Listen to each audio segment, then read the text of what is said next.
choice till we bleed. And when all love had been depleted, we had but no choice to concede. As the stars were dancing in their line, past that we could never run. Oh, they were dancing way up high. Stars were dancing in their line. Future we will never run. Dirt on our feet was bone dry. It was bone dry.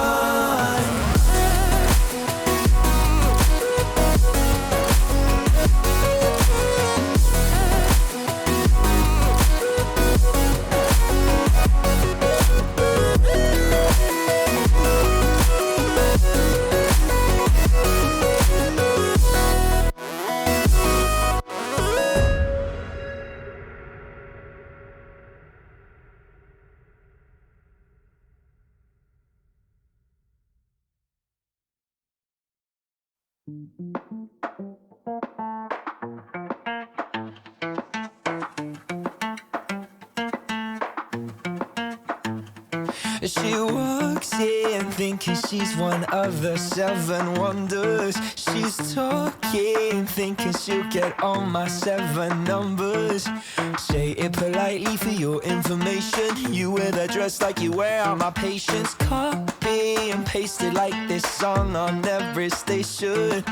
Hot and cocky, crashing my party like kamikaze. Knock off Gucci and Versace. You're a decaf Irish coffee, sticking to me like epoxy. Never take your eyes off me. You tell me that you're a 10, but I'm not here to blend on your seat. 1 for your daddy's money, 2 for the show we've all seen. It's a 3-ring circus lining up behind me. Oh, baby, take a number. Baby, take a number. Baby, take a number. Baby, take a number. Baby, take a number. Baby, take a number. Baby, take a number. Baby, take a number. Baby, take a number. I don't mean to sound like I am so conceited. I'm not being cold when you get silent treatment.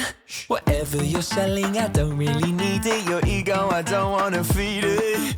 Copy and pasted like this song on every station.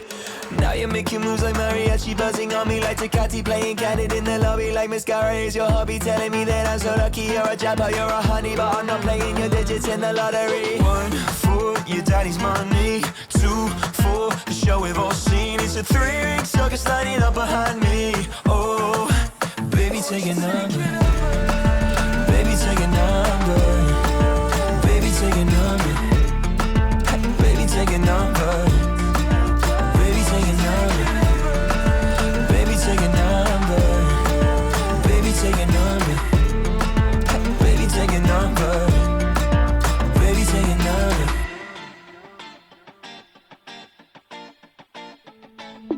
One for your daddy's debit declining, and 2 for the pictures nobody's liking.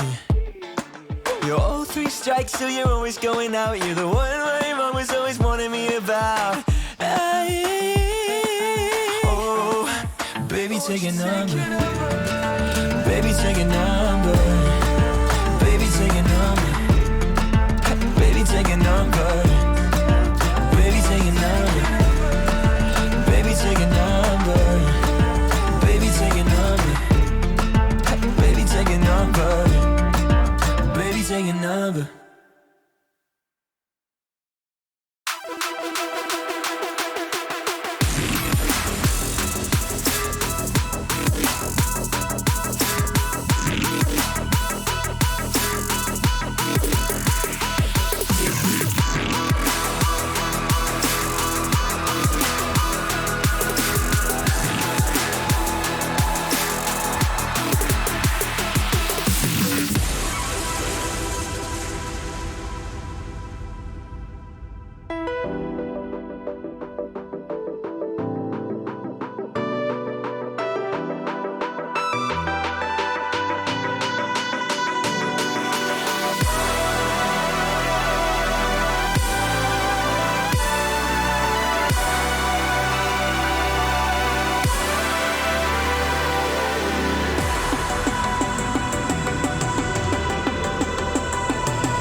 What is going on, Nemesis Gaming League?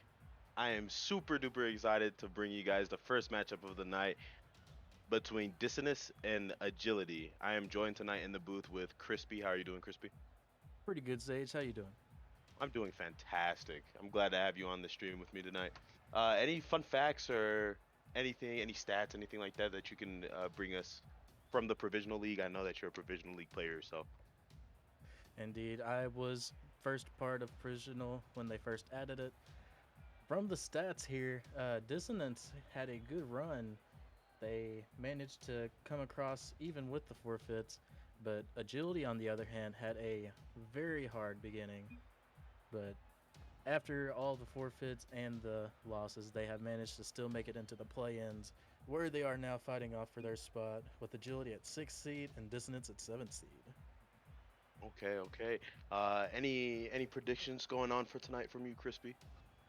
I don't know. After the Cool Sox buff, after losing Cheesemon, I believe that Agility may have a fighting chance here. We did take them on last week.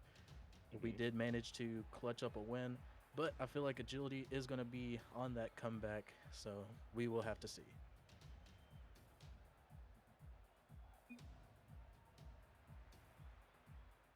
I will say, though, with Dissonance, Bradish, one of their main players, was banned for a while, but he is back to make his showcase, so it should be a good matchup. It should be a good matchup indeed. I am super glad to be in this lobby right now. It should be a good matchup uh, as we're going to get started off here. Griffin and Bradish, a nice kickoff to start it off. Be Clothier. Try to get a touch. It's going to fall to Smiler. Smiler's trying to get it clear. It just, a miss comes out from Cool Socks. A possible open net. He gets it to the corner. Cool Socks trying to turn nothing into something here. It's Psych here. Beat out by Smiler. Griffin forced to make a touch in his own corner. Cut off there by Cool Socks. As Bradish gets a touch in the middle. Griffin gets beat out by Bradish there. Ball's just floating in the Dissonance half right now. And Psychic tries to get a shot. Smiler gonna be able to block it off. I've got to ask you, Crispy. It looks like the stream nerves are getting the better of these players right now. Is there anything you're seeing so far? Well, so far it just seems like everybody's just tapping it back and forth. It is provisional, but some of us can't still be consistent. As Psych does manage to put it in for Agility, making it a 1-0 lead at 4:04. Sai coming in from the back of his own net, able to get it past Clothy to open up the scoring in game one. A bit of weird rotations. I'm not used to this type of gameplay, but another kickoff to restart this game. Psych here, trying to get a pass mid. Ball's just floating right now in the Dissonance half. As Cool Socks out 50'd there by Clothy. Clothy trying to get a shot on. Oh, rattles off the crossbar there. Cool Socks forced to make a touch past one. Cool Socks gets a touch mid, and his teammate isn't there though. Clothy able to get an attempted shot maybe. Clothy here. It's just a standstill in this agility corner. As Psych finally able to get a clear, a whiff comes out. Smiler gonna get beat out by Cool Socks. The ball is just on the left side of the pitch right now. Cool Socks, zero boost, trying to make something out of nothing here. Gonna get a pass mid, Psych there. Cool Socks ends up saving his own teammate's shot, Crispy. I've got to ask you, is there anything that Dissonance can do here to get back into this game? As I say that, Bradish with the equalizer. Indeed, there is something that Dissonance can do here. Take the room that Agility is giving them and completely just use it to their own will. Absolutely. As we see another kickoff to start this game back up. Smiler gonna get a really good kickoff. Stopped by Cool Socks. Cool Socks trying to take it off wall here. Pretty low boost. Bradish forced to get a touch. Tries to take control. Gets a good 50. The ball's just floating in the agility corner once again. Bradish gets a pass mid. A shot too high coming out from Smiler. As Bradish gets it over one. Over two. Psych forced to make a touch. Bradish out 50 there by Cool Socks. What a 50 in favor of this agility team as Clothy forced to make a save. The Smiler here trying to get something started on offense. Griffin with a nice block off there. Bradish in the midfield. Hoppy going for a redirect there, cut off by Cool Socks. Cool Socks bumps his own teammate, trying to get to the ball as Smiler's able to get it past one. He's looking for a pass mid. He gets a demo. Griffin is right there to stop the ball from coming across. Crispy, I've seen a couple double commits here. Do you think these stream nerves are playing any type of a part, or is it just a pressure of this winner go home situation? It could be the winner go home situation. It could be the streaming. It could just be the ranks that are playing in this league. It provisional is between Diamond 2 or Diamond 3 up until Champ 2, I believe. So there could be a lot of inconsistency and just a big skill gap between players, which would cause what you're seeing now. Absolutely. Sometimes I'm just seeing the ball floating in one team's corner. But getting back into the game here, Cool Socks with a nice clear out of his own corner. Once again, little to no boost, but he's up. He's still up. Is Clothy trying to get a nice clear out. He gets just that, cut off by Griffin in the midfield. Radish and Griffin going for 50. Smiler's already up. Smiler gets a nice touch past one agility defender. Psych here gets it past Clothy. Psych trying to get some sustained offense, which is something I haven't seen much of yet. Crispy, is it just a provisional play style, or is either team just failing to secure any type of pressure on one another? Well, it's just provisional. No. But no, due to the lack of inconsistency, it's just a hit or miss. You never know what's going to happen. If you've ever watched or played in a six mans with a few provisional players, you'll notice they'll either pop off or absolutely just tank in the match. You see, I've actually played one with you. We don't talk about how that series went though. Okay. Yeah, as it's still tied 1-1 with the chance of overtime. Trying to get a pass, Clothy able to Oh connect on the my. pass from Smiler. Dissonance up 2-1 in game one. Yeah, nice catch by Smiler there, able to pass it around. Psych almost got the demo there, or the bump, but apparently Clothy is too fast for the bump, which lead to goal lead. Absolutely, a bit of a weird play coming out there, but it's just provisional, baby. As Griffin here gonna make a touch in his own corner. Cool Socks, a pass to Psych. Psych beat out by Smiler there. Smiler dunked off by Griffin. As oh my, agility have a Oh chance to my. tie it up here. A shot Oh coming out from my. Griffin to tie it up in game one. Wow, good 50 off of the hood of their car by Griffin there. Bradish with a big whiff right in front of the net. Smiler had no clue where he was going and could not hit the brakes in time. Just an unfortunate defensive series there for Dissonance, but a chance for overtime in game one here as the ball's just floating up in this Dissonance half. The ball's still somehow up. Cool Sox misses, and we're headed to overtime. Any predictions for this overtime, Crispy? Honestly, it is anybody's game. The scores are tied up. There is a little bit of lag on each side of the teams, but lag does not matter if it's consistent, so we will just have to see how it plays out. Actually heard that one of the players in this lobby are an EU player. I don't. The two players with the highest ping right now are Griffin and Smiler. I don't know which one of them it is, but I'm guessing one of those two are the European player. But that could definitely be playing a factor right now. Is Clothy gonna get a shot on target? Finished off by Bradish. An unfortunate whiff coming out from Agility to give Dissonance game one. Indeed, Clothy able to toss it down, but Sox with the whiff and Bradish right there. There was no hope for Sox to be able to save that, which led to a 3-2 game by Dissonance, our match winner. Absolutely, a good opening game by Dissonance here, as a server reset is being asked for. We'll be able to get that done for them. But any standout players from either team that you saw from that game one? I got to shout out my boy Bradish and Cool Sox. Bradish is, I believe, new to the league, but after the first combine, I knew we would just hit it off and be buddies. Cool Sox has been in Nemesis for quite some time, was novice with me last season. I believe Griffin as well. I'm not sure about Psych, but yeah, I'd have to say either Cool Sox or Bradish. Absolutely, I do have to agree with you there. Just an unfortunate series of events to end off the game there for Agility, but a solid game from both teams as we're trying to get these technical difficulties figured out.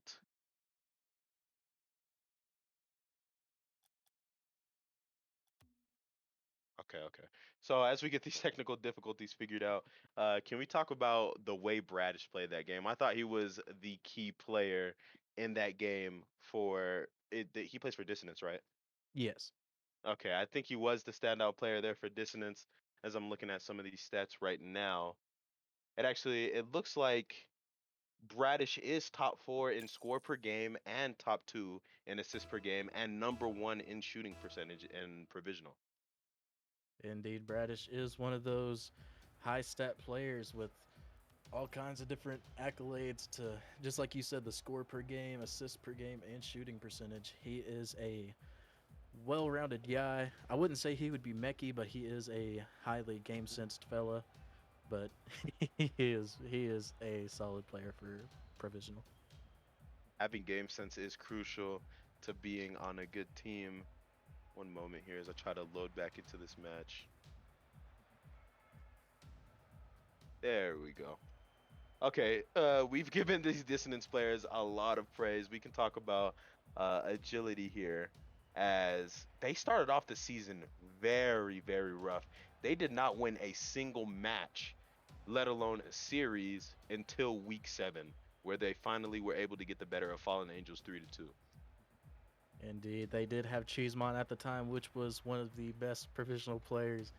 But after a rough molding session, he did indeed leave the league, Maulding session. in which he does, in which Uprising and Agility settled on an agreement to trade for Cool Socks, in which we are seeing him now on the field playing for Agility, which I believe has impacted Agility's stance in these play-ins. So we'll have to see Socks pull up and show off what he's got. I do have a question for you. Was Cool Socks on the team before trade deadline, or No, it was all illegal. No, he was in way before trade line. I believe he started playing right around. Yeah, it was right around Malds. It was when he was playing against my team, in Hmm. which they took it 3-2. But after that, yeah, he's been there the whole time. Okay, because what I'm seeing right now, Agility actually swept Dissonance in the last week of the season, or the last match of the season, technically. Yeah, I believe that's true on the stats page, but I can double check that real quick.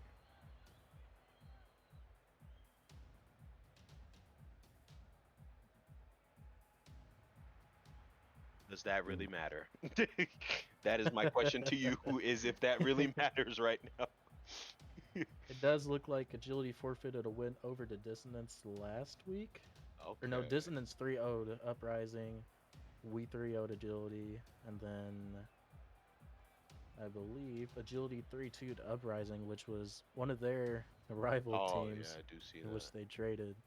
So, yeah, a lot of upsetting up here if Agility does win this. So we'll have to see how this goes.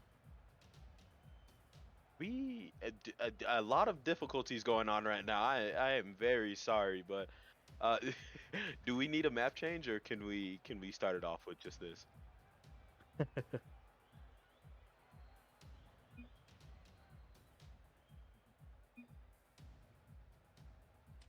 Okay, here we go. Okay, a bit of a long wait before this beginning of this game too, but as we're getting back into it, any predictions for this game too, Crispy?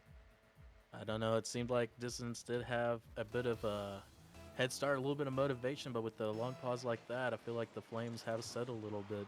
So we'll have to see if Dissonance still has that fire in them or if Agility is coming back for vengeance. Absolutely. I think I'm gonna go with agility for this game. I think Kozak is gonna be able to pull it off. I've known him for a while, so I'm hoping he gets his wish of playing in the playoffs for this season. But as we get back into the game here, Bradish cut off by Cool Socks. Cool Socks cut off once again by Clothy. Side gets a high touch, able to follow it back up. Is Bradish taking control in his own half, gets it over one. Cool Socks right there to get a touch on the ball. Is Griffin gonna back off? Smiler, letting the ball roll in this agility corner. Griffin forced to make a touch. Clothy Gets dunked out by Griffin there. Griffin trying to get something started for agility on offense. Smiler is having none of that as he gets a nice clear. Gonna be able to follow it up with again. Gets it off Oh, backboard. Ooh, a nice clear coming out there by agility. Oh my, psych. With a long shot to put him up 1-0 in game 2. as you can see, anything can happen in provisional. As you can see, just a cluster up in their net, able to bang it out, and they make it a one goal lead with 4 minutes left. You know what? This is some of the funniest gameplay I have watched in a long time as Clothy in the lip of his own goal, able to jump off and get that save. Griffin tries to get a touch past another. Cool Sox forced to make a touch, almost own goals, down to Smiler, and Smiler punishes Cool Sox to tie it up 1-1. Yeah, nice bang there by Bradish, banging it off the wall. Smiler right there. Sox punished for trying to push it across the net. That is a big no-no, where no matter where you are. And if I was in VC with them, I would be having very nice words to say. It's Cool Sox. He's gonna knock it off the backboard. Clothy misses his backboard touch. Griffin able to get a touch. What a save coming out by Smiler there. It's like trying to get another shot on target. Clothy gonna get a soft touch in his own Ooh. corner. Almost a ground pitch coming out there from Cool Sox. A bit of mechanics coming out from these provisional players. As Bradish trying to get a pass to Clothy, cut off by Syke. Syke gonna get cut off by Smiler once again. Smiler has been all over the place. Crispy, is there any info you can give us on him? The only info that I really know on him is that he's an EU player and he's on a Switch. Oh, He is up on the stats a little bit on a few things, but I don't think any of them were top 5. I could be wrong. I didn't look at the stats page very well, but he is one of the main starters for Dissonance. so he's the EU player. Okay, I've heard a lot of good things about him. I've seen him in the Discord as well. His in-game name does not match his Discord name, so I was a bit confused. But he does indeed play on a Switch. I don't know how, but go off. More power to you. But as I get back into the game here, Clothy with a nice clear out of his own corner. Cool Sox up. Cool Sox gets another Oh. questionable touch. A Oh. waterfall down. Syke forced to make a touch. Syke possible air dribble here as this is going to bounce off this Dissonance backboard. Griffin trying to get a shot on. I passed to Cool Sox. Gonna fall down to Clothy here. Clothy beat out by Syke. Smiler's gonna bang it off this agility backboard. Cool Sox forced to make a touch there. Bradish dunked out by Cool Sox once again. The ball's just floating in this Dissonance corner. Bradish gets a touch. Cool Sox tries to get a touch past one. He does just that. He tries to get another 50, but Smiler just outbeats him. It's still tied 1-1 here, Crispy. What changes do you think either team needs to make to get the better of one another here in this game 3? I feel Or like game 2? more consistent touches, more rather than just banging it off the mid wall. More controlled plays. I know that's kind of hard for some of our players in here, but at least hold the ball close and don't bang it out. Maybe some demos. We haven't seen many demos coming out so far. I've seen like 1 or 2. Actually super surprised to not see Cool Sox going for more demos, but man, maybe I don't know him as well as I thought I did. Syke here, gonna try to take a shot on the open net. Cool Sox with a nice touch there. Smiler with a nice clear off his own backboard. Syke gonna put it back in. Clothy, the high touch, follows it up. Maybe gets another one here. Griffin tries to get a back pass through. Confuses his teammate just a little bit. Smiler, ooh, nice carry over there by Cool Sox to get it over 2. Gets it over another guy. Shot's just not there though. Clothy's gonna cut that off. A miss comes out from this agility defender. Oh my. A demo comes out in the midfield. Cool Sox trying to get anything there. Clothy, a nice touch off his backboard. Going for the double touch. Oh my. Bradish gonna get another one off his own backboard. Smiler gonna try to get a shot on. Narrowly misses that one.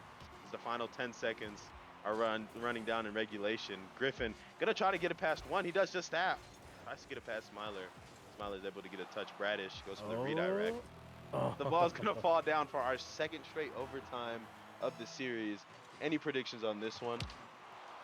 It could be anybody's game. I'm just seeing the same thing from both teams. One team can aerial, one team can somewhat play on the ground. It kind of reminds me of all the, Spook Luke, all the other RL YouTube content creators, the 5 goals versus 1 SSL type feel. Yeah. So Okay, it could be. okay, that's mean. Okay, you're I'm cut in off. provisional. I could say that. No, I You're can say cut that. I'm in off. provisional. But no, it Griffin. could just be. It could be anybody's game at this point. That I do agree with you with. It is truly anybody's game. As Clothy tries to get a setup for a flick there. Cut off though. Smiler gonna get another. Oh, Gonna win 250s there to take game two and go up 2-0 in the on the series. yeah, Clothy had him panicking all on the same post in net, and Agility had no idea where to go or what to do, and Smiler was just right there to bang it off the stocks. Absolutely. A bit of a long break in between the two games, but Dissonance able to grab this game to Smiler with a whopping 600 points, 2 goals and 3 saves on 3 shots. The provisional switch demon, as he calls himself, definitely showing out. On the other side, though, you did say you expected a little bit more out of Cool Sox, right? Mm-hmm.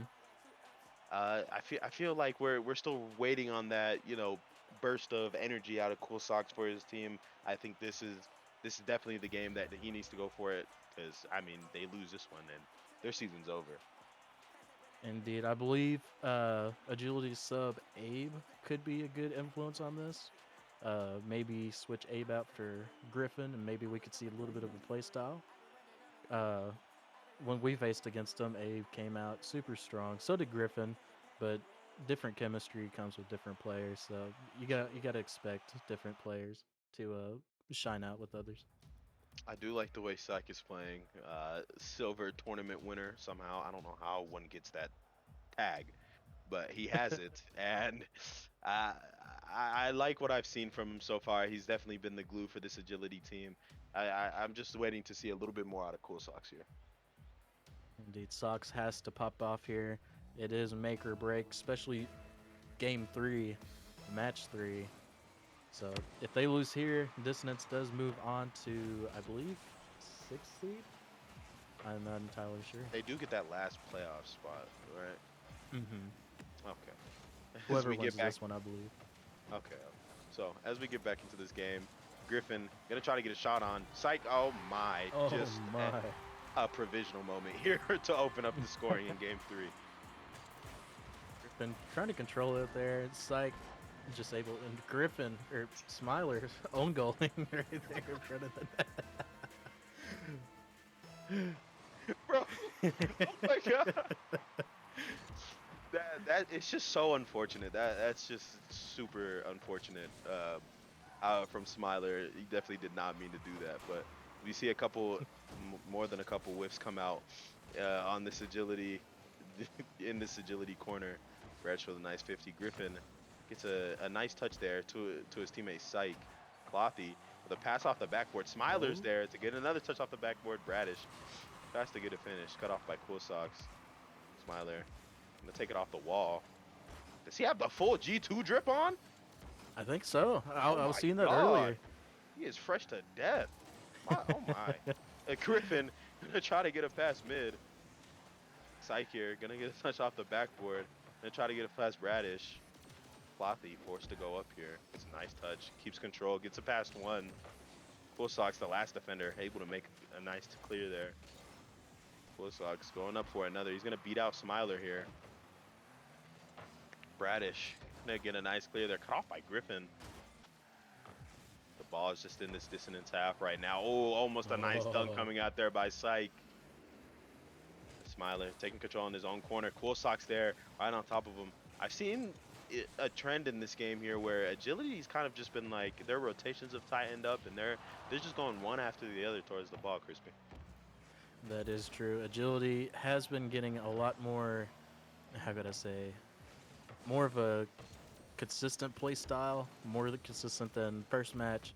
But as long as they keep this up and Sox just pops off along with Syke and Griffin, they should be able to hold this one game lead the whole game. Every game so far has been a really close game. A nice touch there by Bradish and a nice finish coming out by Smiler with the G2 goal explosion. He has all of the G2 grip. But Bradish able to pop it up, hit the post or the crossbar. Griffin he's sitting there taking a nap. Frog on a log. You know what? I think this Smiler guy is a NRG fan. I don't know though. I think he's an NRG fan. NRG, but- he's Vitality. He's EU, remember? Oh, you're right. You're right. I don't even know Just if not the G2. Vitality's Definitely not G2. Definitely not G2. Definitely not And G2. Psych here gets it past one. Clothy with a nice clear there. Maybe able to follow it up. Cool Socks with a nice cutoff there. It's Bradish. Backflip trying to go up for that. Still gets a nice 50 past Griffin. Cool Socks forced to make a touch. He gets a nice touch past one. Gets a couple pinches off the wall. Trying to get something, anything on offense. A nice coming out. Almost an own goal coming out from Clothy. Everybody is just touching the ball right now. Cool Socks tries to get a touch. Clothy. A double commit coming out from Agility. Cool Socks. Gonna try to take his time off the corner. It's a nice bang. His teammate's not there. Grabs a corner boost. It's a nice clear coming out from Smiler. Smiler trying to get anything started for this Dissonance team. Oh, a nice finish coming out from Griffin. Wow. And that's going to put them up 2-1 in game 3. And Griffin just off the corner. Popped it off of Bradish. Clothy was way too close. Nice goal. Nice goal by Griffin. It's a nice dunk coming out there in the midfield. Putting Agility up 2-1 in this must-win game 3. Bradish trying to maybe go for a double there. Nice cutoff there by Cool Socks. A shot coming out from Clothy. Forces a double commit out of this Agility team. Another double commit coming out from Dissonance on the other end. Cool Socks. A nice clear here. Gets another touch. A nice touch, a double commit. Oh no, that's Clothy. Clothy cuts off the offensive push there. It's Smiler. Tries to connect on the pass. Clothy there. Clothy misses off of the post. Unfortunate there from him as Cool Socks tries to get a shot going down the other end. Bradish tries to get it past Griffin. Griffin dunked on by Clothy. Bradish with a nice demo. Clothy gonna take a shot. What an angle. Ties this game back up 2-2.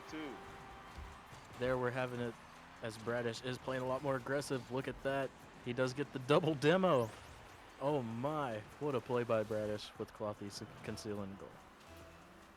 That was an insane angle. I did not think he was going to get that straight in. I thought maybe a pass, but hey, he's got it. I was not familiar with your game. Clothy here. Gonna get a touch. Gonna try to get something mid. He does just that.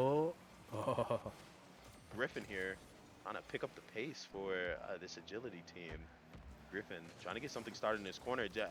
A bit of a mix-up on defense there from Dissonance. Bumps everywhere. Misses. Oh my. A nice clear coming out from Dissonance is Psych. The ball's going to fall to him. Oh, he gets 50 by Bradish. Griffin going to try to get a touch. He whiffs, though. As a double commit coming out from Agility, it's going to still work out in their favor, maybe. Another whiff comes out. And Bradish is just going to take the wide open net and put Dissonance up 3-2 on their match point. Yeah, Bradish just able to pop it, bar down skis, straight into the net with a 1-goal lead. 20 seconds left. Do you think that could have been a dagger? That might just be the dagger. There's going to need to be some quick stuff out of here from Agility. We've already seen it before in that game 1. They struck back quick. Clothy here up to make a touch. Clothy, he's just trying to keep possession right now. He just has to hold on for 10 seconds. Griffin tries to get a nice clear. Clothy tries to go for another touch. The ball being mishandled by this Agility team. 1 second left. They have to carry it the distance. Dissonance is going to take the first series of the night 3-0. Very unfortunate for Agility because they just got knocked out. But Dissonance will continue on, where I believe they will go against. Let me see. Is it the Jesters? I want to say so, but let me check this out real quick. Winners of Agility and Dissonance in the, I believe, the loser bracket go on to face. They do go on to play the Jesters. That is true. They go against Jesters, and then the winner of those two will go on to Wolfpack. Well, The Provisional League Season 8 playoff bracket is now set. Every seed is set now. They just have to play it out here. Any predictions for this Provisional League? I feel like it'll be either Jesters, Wolfpack, or going on a limb here, Fallen Angels. Nothing big. Just 3 out of the 6 teams that can compete can win. Okay, Yeah. I feel you. I feel you. Okay. I mean, I Thank can't blow it by myself, you know. I Yeah, whatever. Mods. I don't think you guys are making it too far. My I'm apologies. surprised we made it this far. Well, guys, thank you for tuning into this first matchup of the night with us. Thank you for having me in the booth with you, Crispy. It's always a pleasure. It's always a pleasure to talk to you, Sage, and thank you for having me out here. Absolutely, absolutely. But don't leave yet. We have another matchup in the Novice League coming right back at you. It is going to be the Firestorm Org and Ignite going up against Aurora to figure out the last seed in the Novice League playoffs. Stay tuned. We will be back. Ooh. Hey, play by play. My God. I'm gonna die. Don't tell me you didn't mute the stream, dog. Oh my God, chat.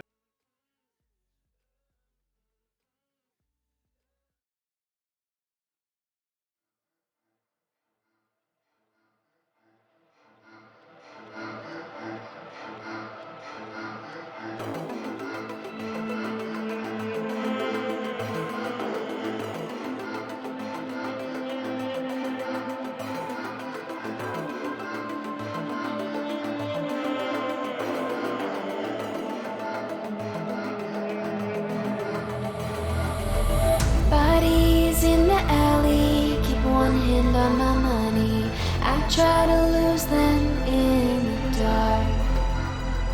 Colors bleed together, I can't run any faster. It will end before it starts. I'm up against a wall. How can it be growing taller? I'm high on adrenaline. I see the world burning in a vision. Hands up as you fall, don't know anything at all. Hands up as you fall, spinning faster. Hands up as you fall, don't know anything at all. Hands up as you fall, spinning faster.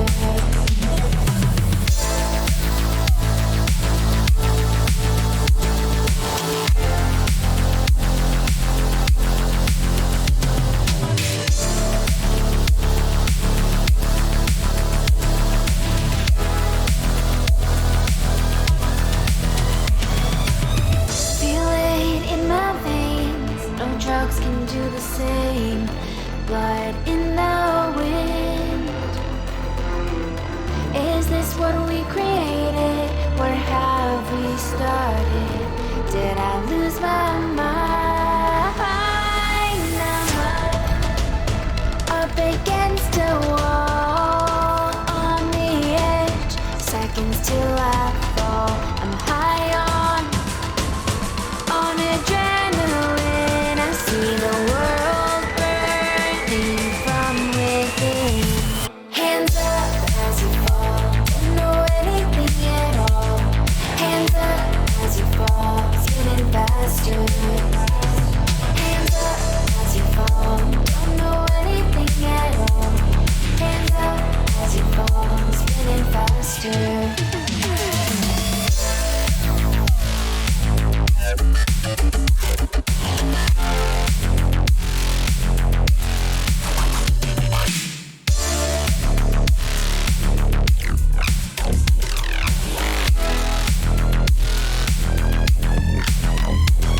Hands up as we fall, don't know anything at all. Hands up as we fall, spinning faster. Hands up as we fall, don't know anything at all.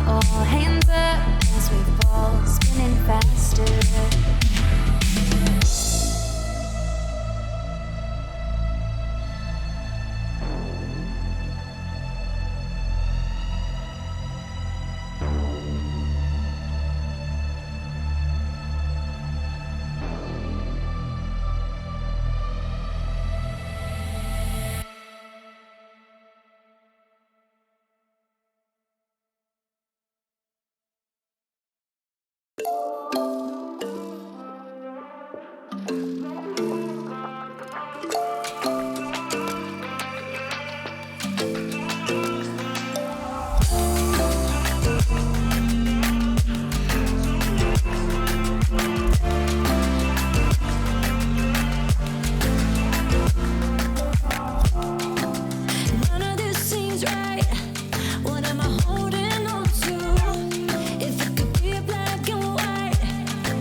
What is up, Nemesis? We are back with our second match of the night between Aurora and Ignite. I am joined in the booth this time by Psychonautic. How are you doing tonight, Psycho? I'm doing great, man. I'm happy to be here. Day 3 of play-ins. How you doing? I'm doing fantastic. It's the first time we've been in the booth together in a long time, so this should be fun. This should be fun. Yeah, I fully agree. We got a great matchup here tonight, ladies and gentlemen. In the Novice League, we've got Aurora going up against Ignite, and this is for the whole kit and caboodle. The loser of this match is going home. Their season ends. The winner of this match is securing their spot against your team, Sage, the Wisps, in Oof. playoffs. Oh wow, put me on the spot like that. Yeah, both of these teams, fantastic rosters. Unfortunately, we will not be seeing the Ignite captain tonight. Aiko, she popped off, absolutely popped off last Wednesday, hitting multiple shots to win Ignite the game. But Ignite, they're gonna have to do it without her tonight. As for Aurora, there's not really too many people on the stat sheets for either of these teams, but one person that does stand out for me is Mr. Marino. He has 33 wins, which is 12th in all of Novice. He's also 12th in shots with 143. He's 11th in saves with 68. He's just an all-around player. He's 7th in assists with 42. He's just an all-around great player.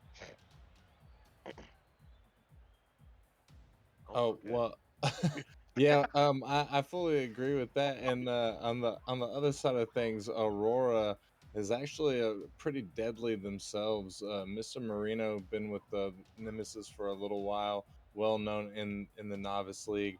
Drizzard making his return appearance after being away from Nemesis for a little while, and Rooney, the infamous clip hitter of the Oof. Novice League and returning champion, for actually playing against the team that he won the championship Oh, with. I didn't even notice that. That is a good observation. He did win it. Going all the way through plans, right? All the way through plans. They've pretty Yeah. much swept through in the playoffs and ended up taking it in, was it game 7? Oh man, I don't I believe remember it if was a game 7. it might have been, but I know that Rooney specifically played super well through that entire playoff run. Mr. Flippery Set double tap. Yes. I think that was the first thing I heard about him when I ended up coming back from my non-playing trip. But as for Ignite, I mean, they have some ballers as well. Tripwire, he's 13th in goals with 47. Uh, in demos, C-Wink, he's fourth with 75. I mean, both teams just have playmakers. It should be a fantastic matchup. And I've got to ask you, Psycho, do you have any prediction for this game? To be honest with you, I think that it could go either way at this point, but I'm not going to underestimate the Rooney buff in playoffs play-ins in the postseason. So I got to go with Aurora here. I think Aurora's going to be able to take it in 4. Okay, okay. I'm gonna actually flip it on you. I think Ignite will be able to get it done without their main guy, their captain, Aiko. I think they'll be able to pull it off in 5 and send Aurora packing. All right, that's a pretty good prediction. It looks like everybody's back and ready to go here, Sage. We're going to kick off game 1. Wow, as we're getting straight into game 1, game's taking a little while to get started here. It's just looking like C-Wink and that Mr. Marino? That's Rooney on kickoff. Starting off with Rooney and C-Wink on kickoff here. A nice kickoff completely goes Aurora's way. That might just be right in. It's going to bounce off the crossbar. A nice touch there by Tripwire. Pass up to C-Wink. Drizzard with a nice cutoff there. Rooney. He giving him space there. He's up in the air. Tries to get a shot. It's off backboard. And Drizzard is right there to put it in the top corner for Aurora. Yeah, quite a good play to start things off there from Rooney as he gets the follow, puts it off the backboard, and Drizzard is right where he needs to be, a second man to sink that through the defense, and Aurora takes the early lead. That is how Aurora needs to play for this and during this series to pull off the win. A nice passing play there to start it off. It's Drizzard there once again in the midfield with a nice cutoff. C-Wink toss it into this Aurora corner with a nice 50 coming down. Drizzard right in the right place once again to make that save. A whiff comes out from him. A rare whiff coming out from Jizzard there. You don't see that every day. As C Wink gonna try to get it past Rooney. Rooney's there though. Rooney gonna get 2 touches there. A nice 50. Leaves it for his teammate Jizzard to come get a pass.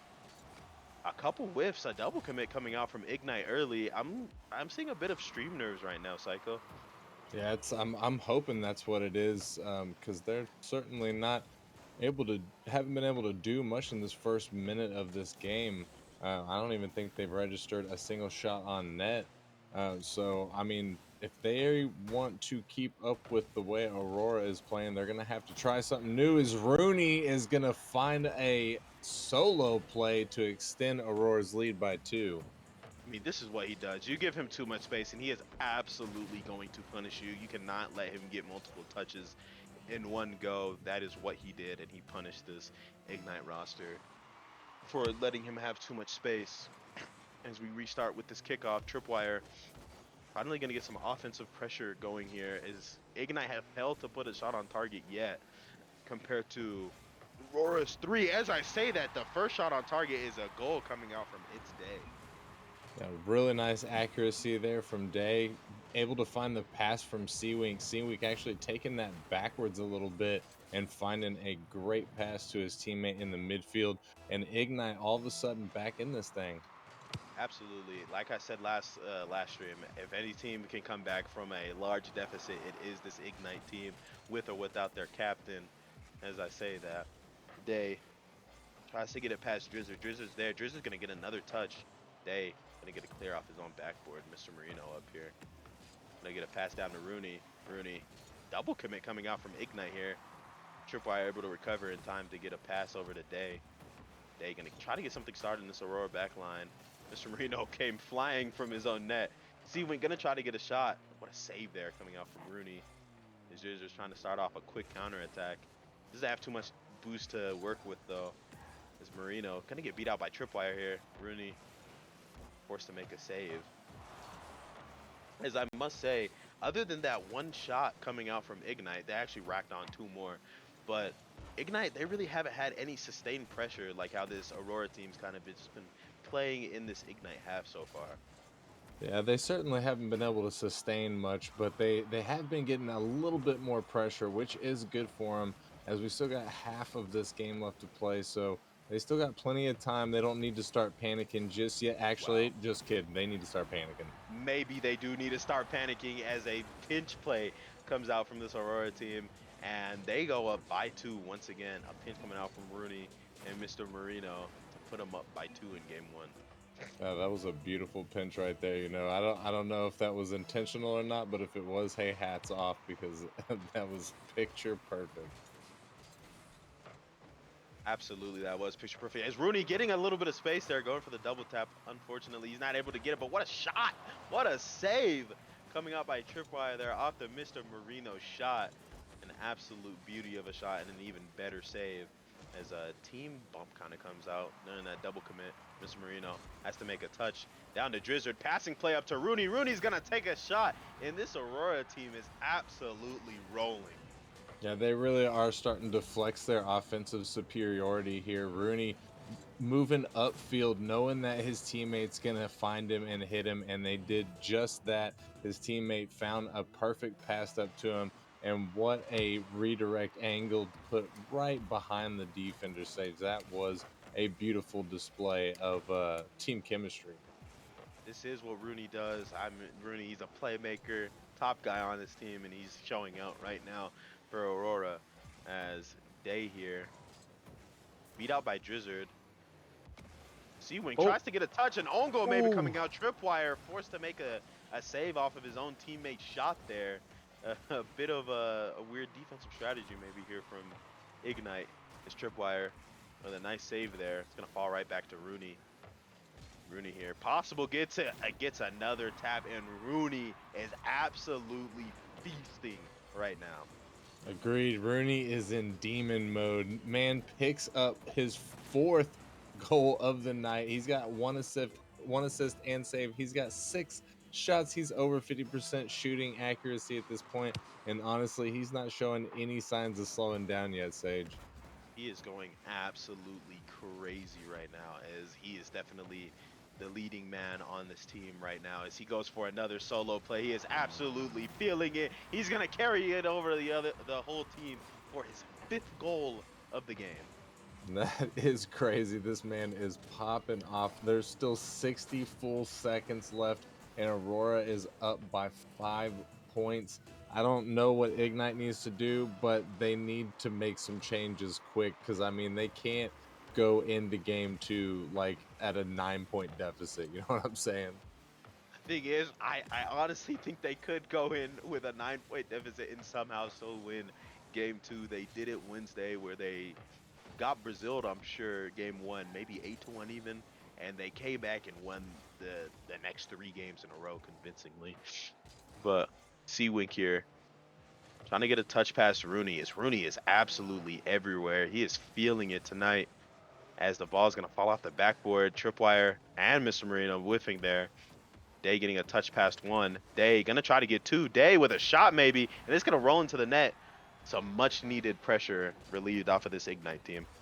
Yeah, it feels good to get at least a little bit of momentum whenever you're coming off of a loss this heavy, moving into game number two. This game's already a wash for Ignite, so they really just need to set their sights on game number two, use the momentum that they just picked up, finish out this game strong. Absolutely. They definitely did need that consolation goal there, as they could get another here, as they actually have a bit of pressure quickly relieved by Mr. Marino there as he tries to get another shot. Drizzard gonna pop it up. Rooney going for his sixth. Rooney Oh, tries to get that level tap as it's gonna touch the floor. Aurora convincingly takes game one. yeah, I mean, honestly, I didn't expect much else. Once you told me that Ignite was missing their captain, I knew that they were going to be at a little bit of a disadvantage, or at least I feel like they were. I know you said that they play really, really well with or without their captain. And in the first half of that game, they really did play well, but then Aurora just kind of started to run away with it, or I should say, Rooney started to run away with it. He just took control, and that was all she wrote. I'm interested, Sage, to see how Ignite moves forward from this. Absolutely. I'm always intrigued with how they handle this. It could be in part with their captain, Aiko, who, leads the boat and, gets them to calm down. Maybe we might not be able to see that version of Ignite tonight, but hopefully we do. Hopefully they're able to make this comeback and hopefully take take a couple more games off this series. I did predict them in game five. I'm hoping for a nice long series here. Yeah, that's definitely always nice. You love to get the game fives. We got last game was a sweep, so we got a little bit of space. We could take a game five, and I love the content. Content is indeed content. Novice content is actually the best content, in my opinion. No bias whatsoever. Um, Historically, Sage, you're not wrong because if you look at the Twitch viewers, for some reason it's always higher in novice. hey, we're the most active league in Nemesis. I'm telling you. It's Seawink. He gets 50 there by Mr. Marino. Rooney with a little bit of space once again, trying to showcase his mechanics. He gets two touches, tries to get another. Mr. Marino gets a nice touch there on the other team's backboard. Is Marino still with the ball here? Gets some boost as well. Drizzard here, kind of take a shot, putting it top right corner. Drizzard being an absolute archer right now. Ignite really needs to be careful here. Day missing his clear out of the corner, which sets Aurora up for the early lead, which is not what Ignite wants or needs right now.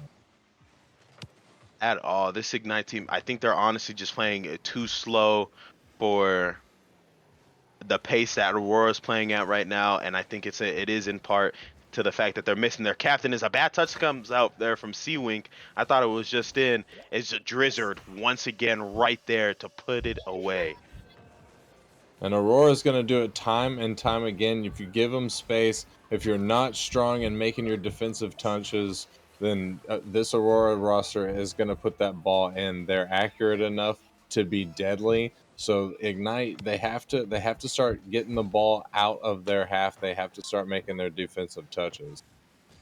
Absolutely. They just need to focus on, getting those basic touches right now, because right now they're just not doing that, and it's coming back to bite them. As I say that, Tripwire with a nice little bounce shot to put to grab one back in game two. And a great offensive pressure from him going up the wall there, and then noticing that the defense wasn't going to take it up the wall. He immediately turned on it, just applied immense amount of pressure, and the defense wasn't ready for him. That is what Ignite needs to keep doing. If they apply that kind of pressure on Aurora, it looks like Aurora is going to buckle. Absolutely. Aurora will buckle under enough pressure. Any team will. Is Seawink on his backboard here. Gonna get it past two here. Maybe getting another one. He does indeed get another touch there. As Drizzard's a bit awkward, able to get another 50. A nice save. Seawink gonna get the angle. What a shot from Seawink there to even out game two. Yeah, that was a great heads up play from him as he turns on it. Looked like he probably should have been rotating back, but he said, no, I got a clear angle on this one. I'm going to beat the defense to it. He takes the risk and he gets the goal and ties things up. That is back-to-back games with an insane angle. As I say that, Drizzard picks up his hat trick. 3 goals on 3 shots for Drizzard here. Absolute menace for this Aurora team right now. Yeah, and just going to show you right there that it's not just Rooney who's making things happen on Aurora. Other these other two guys, Drizzard and Marino, are capable of doing great things, and so Ignite's got to be careful. Some people might think, oh, well, any team that Rooney's on, you just shut Rooney down and it's all good to go, but that's not what's going on with Aurora. At all. That is not what's going on. Every single player on this Aurora roster is a great player. As you can see, Drizzard here trying to show off some of his car control in the air. Trip here, first to make a touch, past one. Rooney gonna take his time here. Gets a ill-advised touch there, but recovers to get on his own backboard. A nice clear coming out from him. Is Marino trying to get a nice clear out. Day gonna try to go for a double tap, blocked off there by Drizzard. His Tripwire tries to get another angle off the backboard. Rooney able to beat out one. Rooney with a little bit of space. He's going to knock it off backboard. Seawink with some nice defense there. A demo coming out.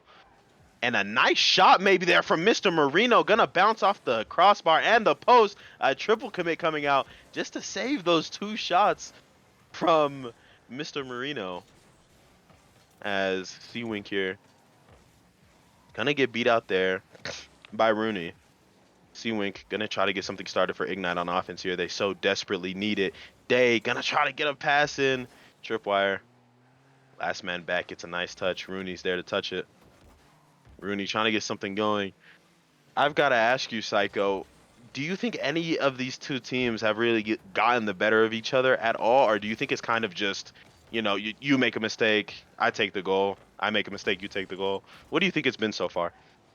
I think in the beginning it was really more of Aurora. Like in game number one, it was Aurora just taking advantage of Ignite, and Ignite just scrambling constantly. But in game number two here, Ignite has really woken up. They've really shown up to the pitch this time. They've kept it within one so far. They have not let Aurora start to run away with it yet. So, I mean, I think Ignite could very easily still win this series, but not if they're missing their defensive touches like that. As Drizzard is going to sink Aurora's his fourth goal of this game. His fourth goal. He is Aurora right now, as we see a little bit of a flash of the novice league mechanics there from Rooney getting that flip reset. Needed his teammate to still finish it off for him though. As Drizzard with a nice kickoff for Aurora. Day gonna get dunked out here by Mr. Marino. Mr. Marino gonna get a pass mid. It's there. He tries to take a shot, cut off by Seawink. Is Day gonna try to get something going on offense? He has 0 boost. He gets the dunk. Day gonna make it 4-3. Great read from Day there as he gets the pinch out of the mid there and just bangs it all the way down and is able to get up there in time to dunk it off the top of Rooney's car. And with 1:03 left, Ignite is only down by 1 now, so they are well in the way of coming back, but the double commit coming out from not looking good for him, Sage. At all. It is not looking good. They definitely need to sharpen up their gameplay if they want any chance at forcing an overtime or even winning it in regulation. As a nice 50 coming out from Tripwire there, a demo coming out from Oh, C-Wink. The shot's just wide, barely wide there. Is a 50 coming out. C-Wink gonna go for it. Rooney with a nice pop over one. Rooney's just gonna take the open net there. Maybe the dagger here to put Aurora up 2-0. I gotta say, I don't like speaking this types of things into existence, but I think that might have been the dagger. This Aurora team has just been doing just a little bit better than Ignite here in game number two. They, even though Ignite was able to keep it really close, Aurora was still controlling the pace. They still kept the lead throughout pretty much the entirety of this game. Absolutely. I do think that if this all we have spoken Oh, too early, we have spoken oh! far too early is Day gonna bring the margin back to one. The mistouch from Marino and Day's got that read, boy. Nobody back in net to make the stop. He's got an easy shot. 24 seconds. It is getting close now. It is definitely getting close. They're gonna need another, maybe a kickoff goal here as a whiff. Oh, that's not a whiff. He actually got a touch on that. A nice touch there coming out from Tripwire. Tripwire with a nice clear. Rooney here forced to make a touch. Day gets a nice touch there. A double commit coming out from Aurora as Day tries to get a touch. It's past two. It's rolling Ooh. across the face of net. C-Wink just a bit too late getting there. Rooney looks like he's going to try and spike this one. C-Wink keeps it up. The ball touches to give Aurora a 2-0 lead in the series. Unfortunate for Ignite there. They tried so hard and they got really close, but they weren't able to close it out. They did play so much better than they did in game number one, though, actually out shooting Aurora this time. Absolutely. I think this was a much better game from Ignite. Of course, just those defensive, mistakes come back to bite them here. And Aurora, they scored a lot of goals off of those Ignite mistakes. If I think if they had their captain, the series could be looking a little bit different. It's been game two was a bit closer than game one, but still a good performance from this Ignite team.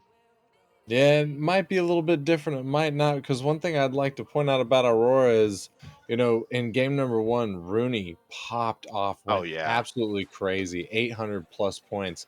In this game, Drizzard popped Yeah. off, went crazy, 700 points himself. Rooney getting back up to 500 himself. So, I mean, if they've got at least one of those two guys popping off in each one of these games, even with Ignite having their captain, I think it might have been a really tough one for them. That is a good take. That's a take I'm not going to disagree with. I do think that is honestly still a possibility. But as we get this game three started, a nice kickoff there for Ignite, cut off there by Drizzard. They trying to take control, demoed there by Rooney, and Rooney, he has a little bit of space. I'm just waiting for it with Rooney. I'm waiting for those mechs to pop off with him. I get excited every single time he touches the ball. Oh Is God. C-Wink gonna get beat out here by Drizzard. Drizzard tries to get another. Rooney with a nice cut off there on Day.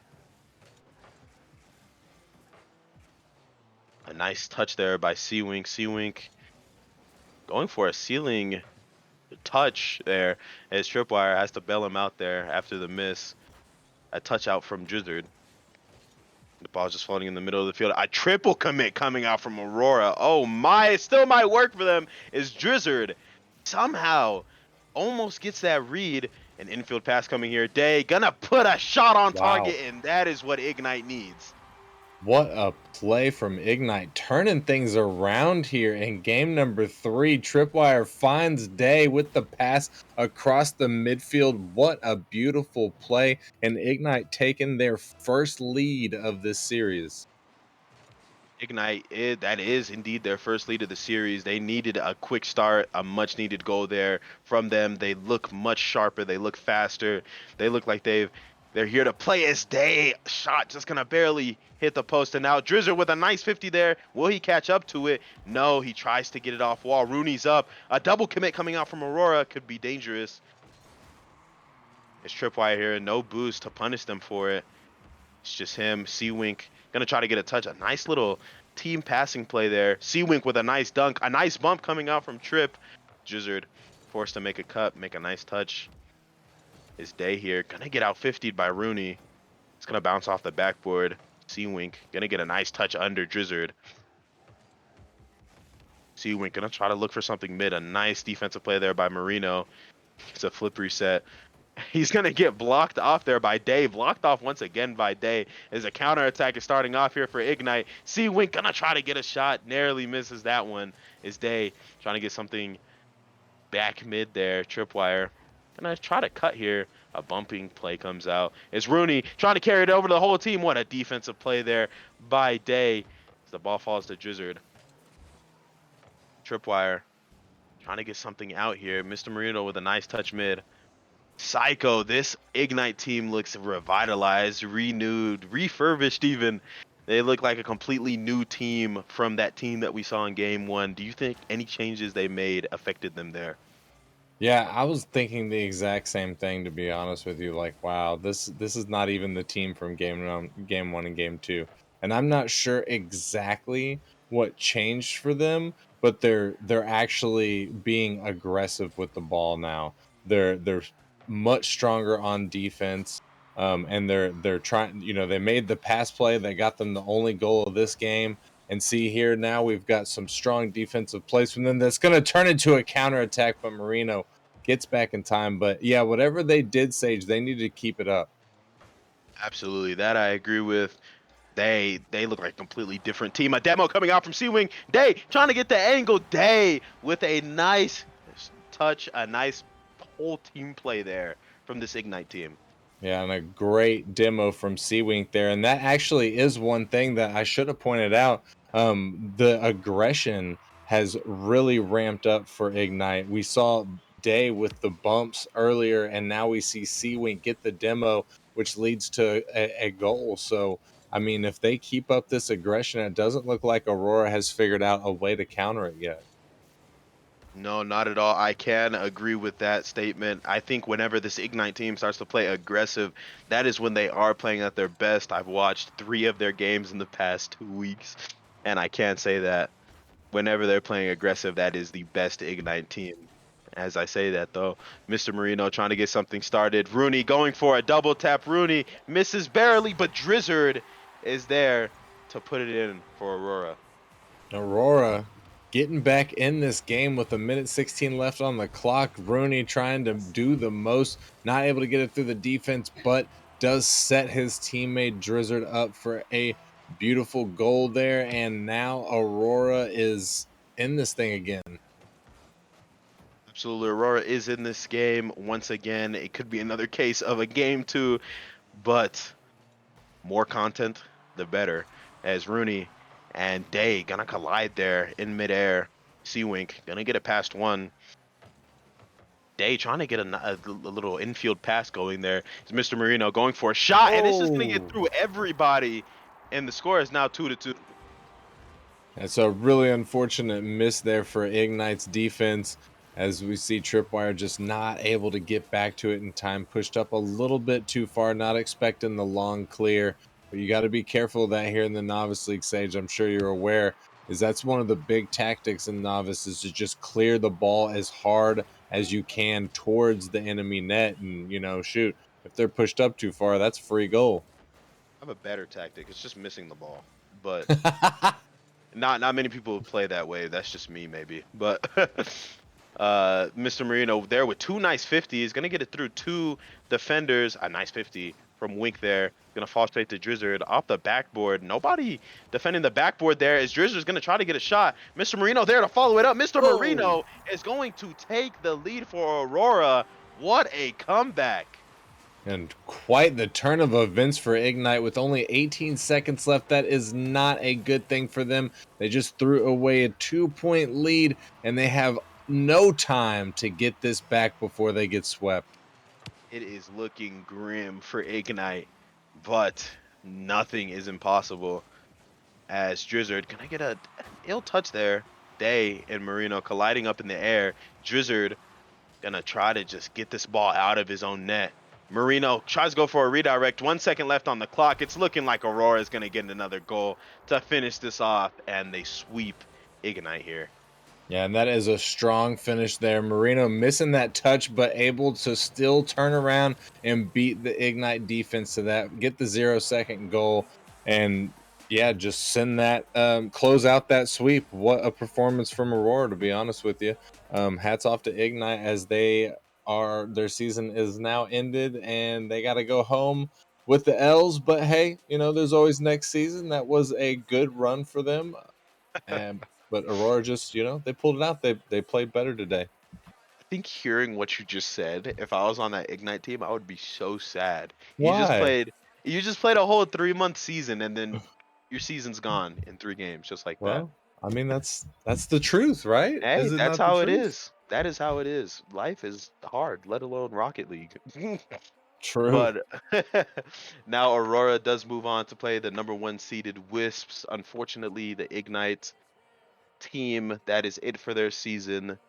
But that is not it for this stream, as we still have another matchup right after this in the Challenger League. #8 Ascension versus #10 Motion. But before we get to that, I'd like to thank you, Psychonautic, for being in the booth with me.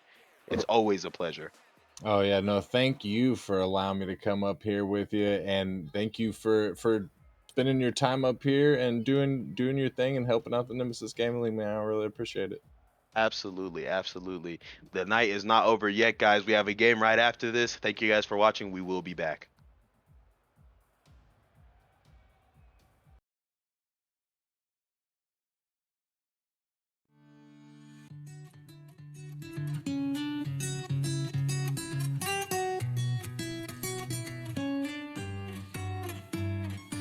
Everybody and their mother say we ain't good for each other, but we ain't good for anyone else. Now I know that we're through, but you're everything that I knew, and I can't live without you, cause I can't live with myself. You're the reason I quit drinking, you're the reason I get drunk. Everybody's thinking I should give you up, but I don't. You want me to forget you, but I won't. Now you left me sitting, skipping stones. I should probably hate you, but I don't. I know that we're over, but tonight I hope you're sober, cause you always go dancing when you drink.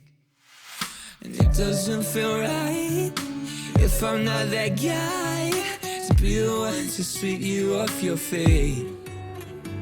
You're the reason I quit smoking, the reason I get high. Everybody's thinking I should say goodbye, but I don't. You want me to forget you, but I won't. And now you left me sitting, skipping stones. I should probably hate you, but I don't.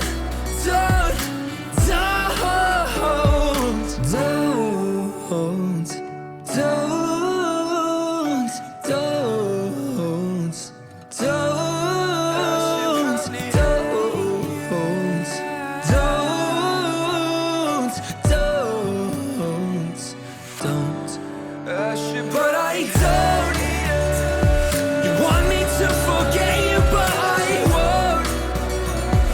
Now you left me saying I should probably hate you, but I don't. But I don't.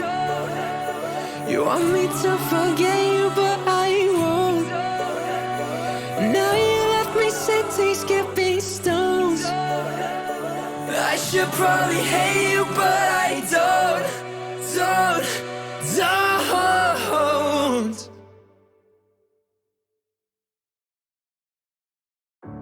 Breathing underwater. Can't let you go now. Making it so hard. You got to know now. Ooh, taking it too far. Nothing to hold now. I'm falling.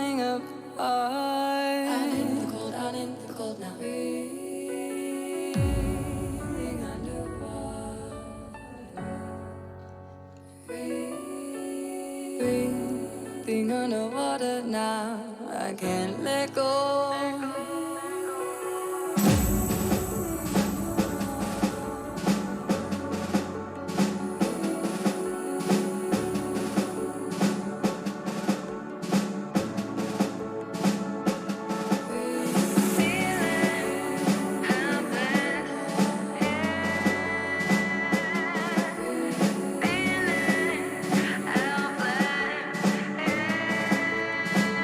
Underwater.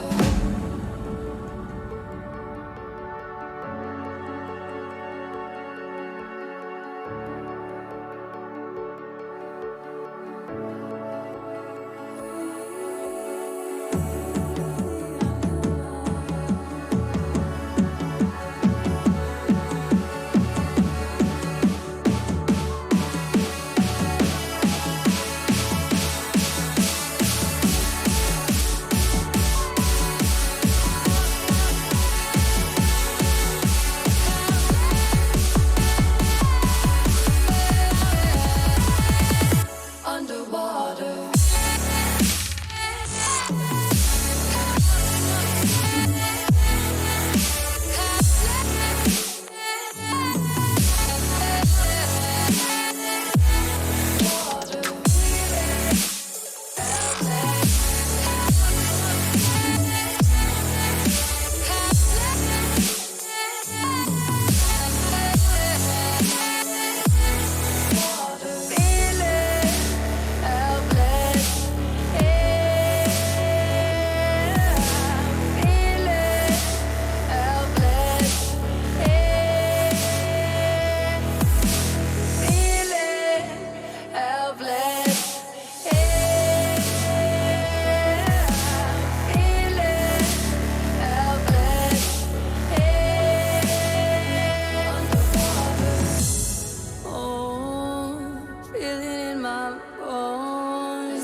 Welcome back, ladies and gentlemen, to the Nemesis Gaming League where the grind continues. We are back for another uh, play-in match.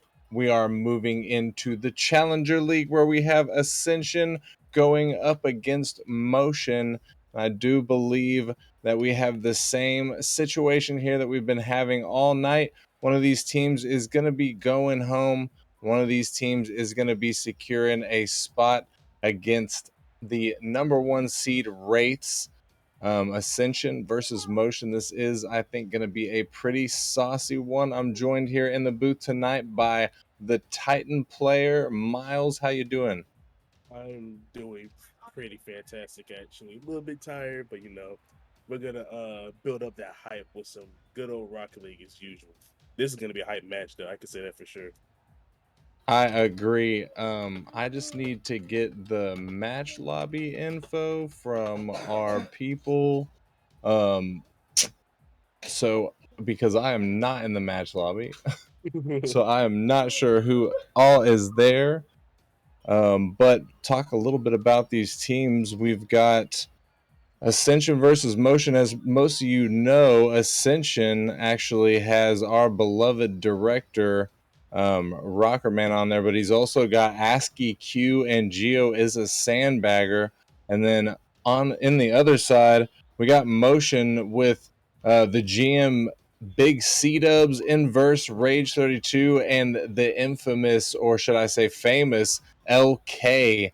Some people say he's kind of the carry of the team. Miles, he's definitely the highest MMR, and I would say one of the more mechanical Challenger League players. Indeed, that for sure. But let's not count out the fact that Ascension has got here. I can say for sure most of their players aren't really that mechanical, but they got here and they're here to fight. They don't need mechs to go a distance, and they're gonna be here proving that tonight. Yeah, I think so. I think both of these teams are, going to be fighting for it for sure.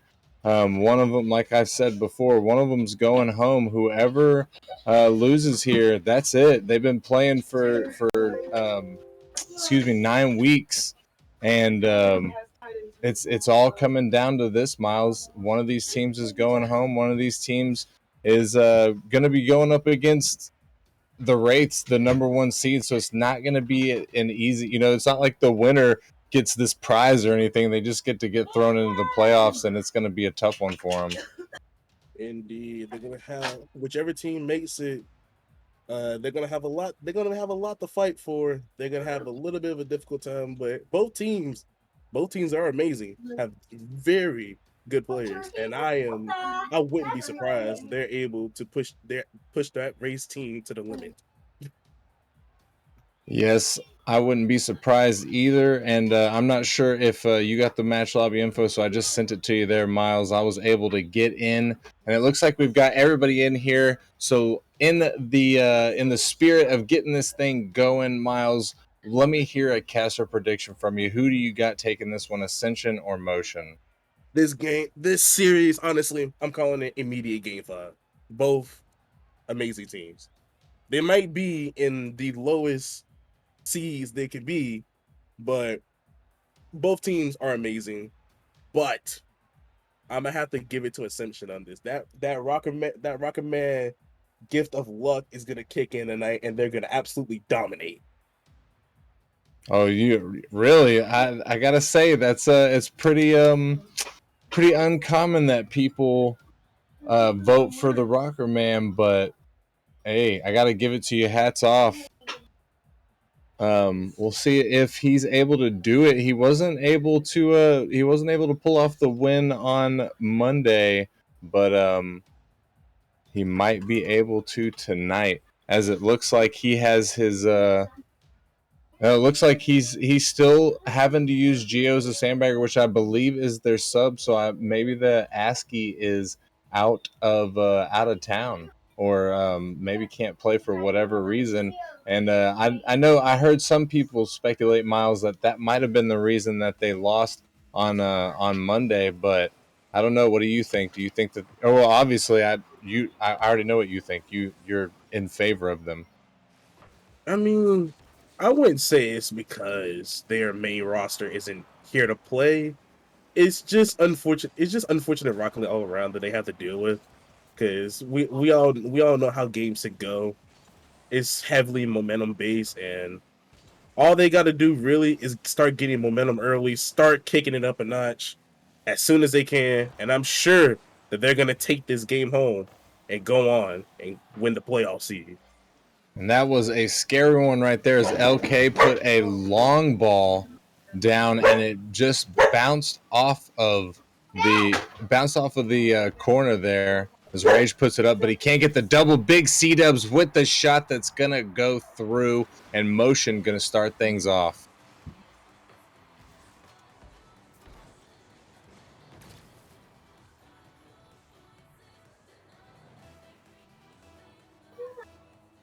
And we're gonna get back into the kickoff.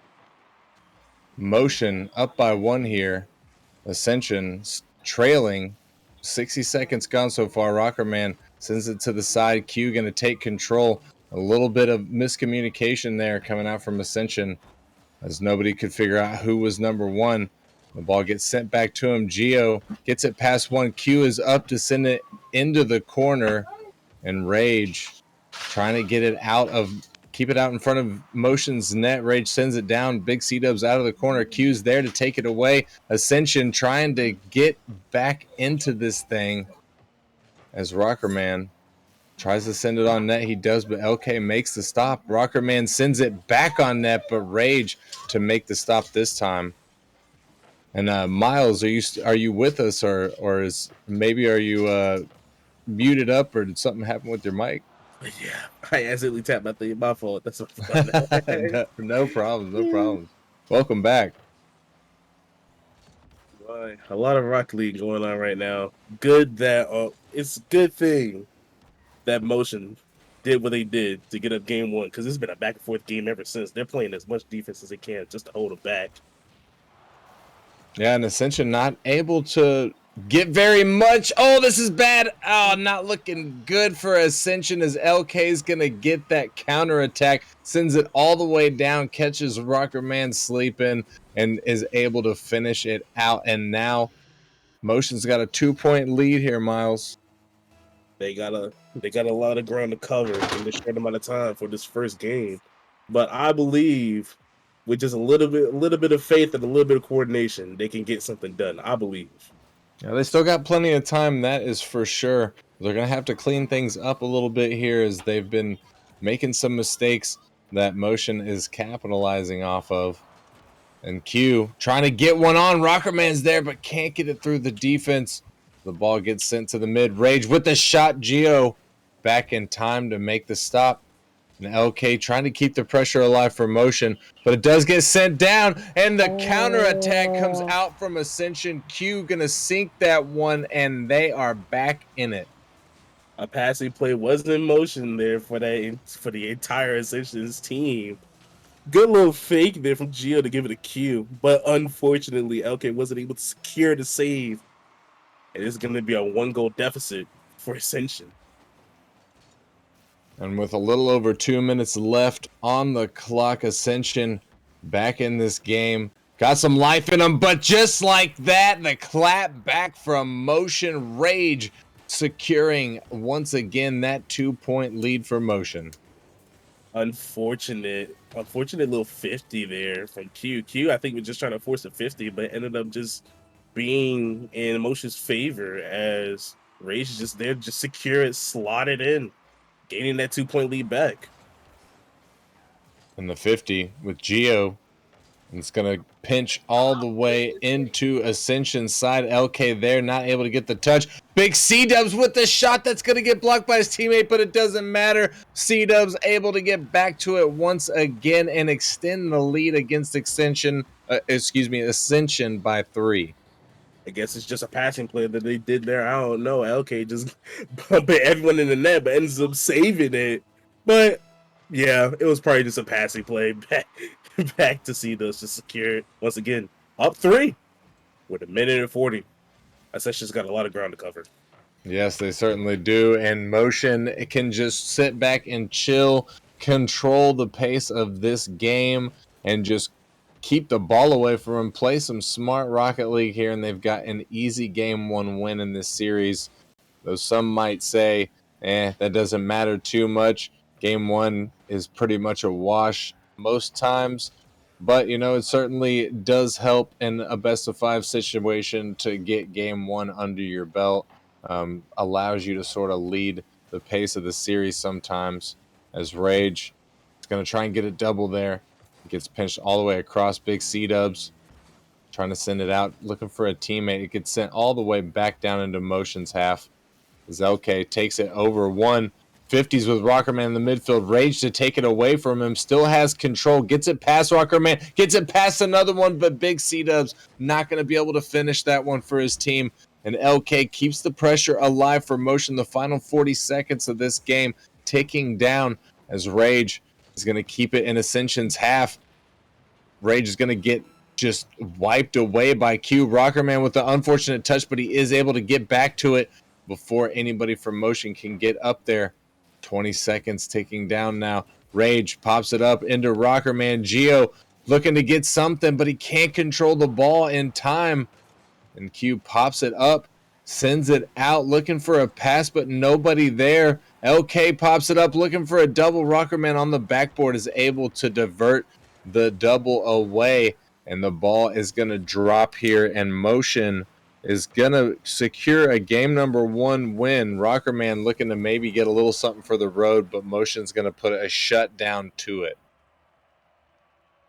Absolutely amazing game 1 from Motion, keeping this Ascension team out of just scoring distance like most of the time. Like they were on defense a lot. I feel like they were on defense a lot more, but their offense really like just counters that idea like almost tenfold.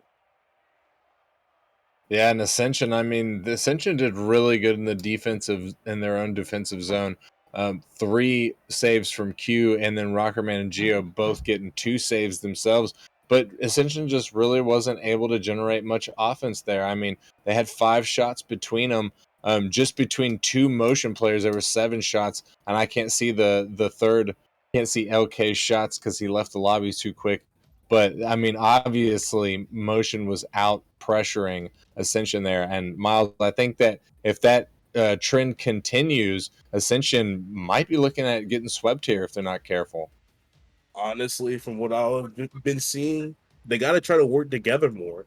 Like there was a lot of double commits on the ball, a lot of like calling, calling off, no backing off.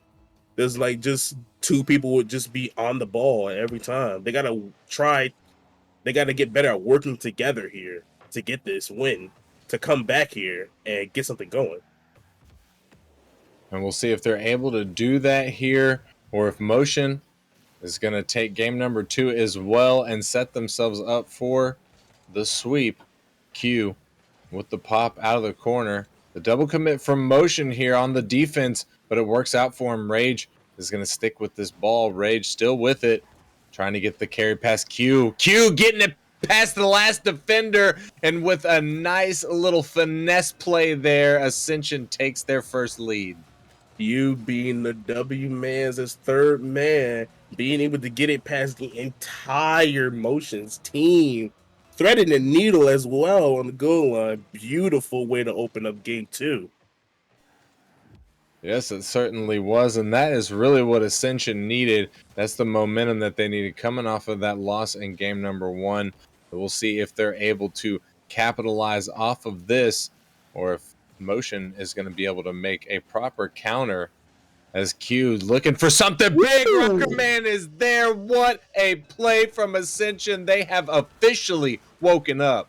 Like I said, all they needed to do was work together and they can make stuff happen. Beautiful passing play from the entire Ascension's roster and a beautiful slide on net by Rocker. And not even a full 60 seconds gone by yet, and Ascension already got the 2-point cushion lead. So they'll be looking to extend it a little bit further and assert more dominance as the Big C-Dub is going to get aggressive with Q there. Q not not worried about it though, but they better look out as a big play coming out from motion just barely gets stopped by the Ascension defense.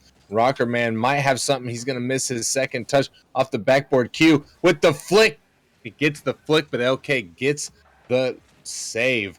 And 3 minutes and 30 seconds left on the clock here, Miles. And I'm got to say, Ascension is looking quite impressive so far. They haven't scored again yet, but they have been keeping motion pretty suffocated in their own half. I mean, it's like I said that they need to do. They need to work together. They need to actually give each other space, and that's what they're doing here. That's how they created like this. These 2 goals alone in such a short amount of time, and how they taken the lead so soon. But they're keeping this motion team on the defensive end. They're doing the best they can, but will that defense be able to be enough to give them some type of counterattack? And we're going to have to wait and see as we enter the second half of game number 2 here, with Ascension still leading by 2, still sitting cushy on that lead, looking to tie up the series as they move into game 3 if they can keep it. Q trying to get the carry, but isn't able to stay with it. Rockerman gets it taken away from him. Geo missing his touch, but faking out Rage, and Rockerman going to send it back to the mid. None of his teammates there for it, and the ball going to get cleared out by motion. Rockerman in the Ascension half off the sidewall. Can't stick with it. The ball's going to get sent off the backboard. Q misses, and LK's there, but he can't get an accurate shot. Rage looking to get the ball in front of Ascension's net. Motion starting to gear up a little bit here, but LK awkward on the ball as he tries to get the 50 with Q. And Q trying to put a low shot on, but it's going to go wide and get cleared away. And we're seeing a lot more ping pong start to happen between these teams, Miles, in the midfield. And I think that's because Motion is starting to find their groove as Big C-Dubs misses a shot off the post. Indeed, finding their rhythm. They're finding what they need to get back at them. Just give them weird clears. Just give them what they want. Give them what they're doing to us. And I'm sure they're going to score eventually. I have a feeling they will. This roster is certainly known to be deadly, especially LK here. If he's given space, which it looks like they are giving him a little bit of space, and he can't get it through. Geo stays strong on the goal line and keeps Motion out. With 60 seconds remaining, Motion still scoreless. Ascension playing completely different from game number 1, playing the way that they have been saying that this is more representative, I should say, of their regular season run than game number 1 was. In the final 30 seconds now upon this Motion roster, they have to find the back of Ascension's net very quickly, or they face dropping game number 2. As they move into game number 3, it will be a tied series. Geo pops it up. Big C-Dubs is there, but he can't get the second touch. It's towards the mid. Q beats out anybody from Motion. LK to keep the pressure. Rockerman is back, and he makes an easy save as LK takes a shot. Big C-Dubs trying to keep the pressure alive, and Q going to just clear this one out. The final seconds ticking down as it looks like Ascension is going to secure this win here in game number 2. Ascension just absolutely clapping back after an unfortunate loss in game 1 and looking strong, looking amazing. It may not look like much, even if it's a slight improvement that they did. That slight improvement is what got them this win for game 2. Now game 3, if they keep this up, they could be looking at taking the spot. But let's not count Motion out too soon. Yeah, I certainly wouldn't count Motion out. I'm not sure what was going on there. Q definitely was way more aggressive. He had 4 shots by himself, and then he got 1 in every other category. But I feel like maybe Motion just had a little bit of an off game there. We didn't see really much from anybody on that roster. They really were just suffocated in their own end, and they weren't really playing the same game that they were playing in game number 1. So I'm curious to see if what sort of changes they make, Miles, coming up in this next game. They had that good aggression that they had from game one. They need to get that back in motion to get themselves rolling here. And honestly, they need that same aggression from first game, because without that aggression, it feels like they're just letting themselves stay in their house. It's like they're passive to try to be worked out at all. Oh my.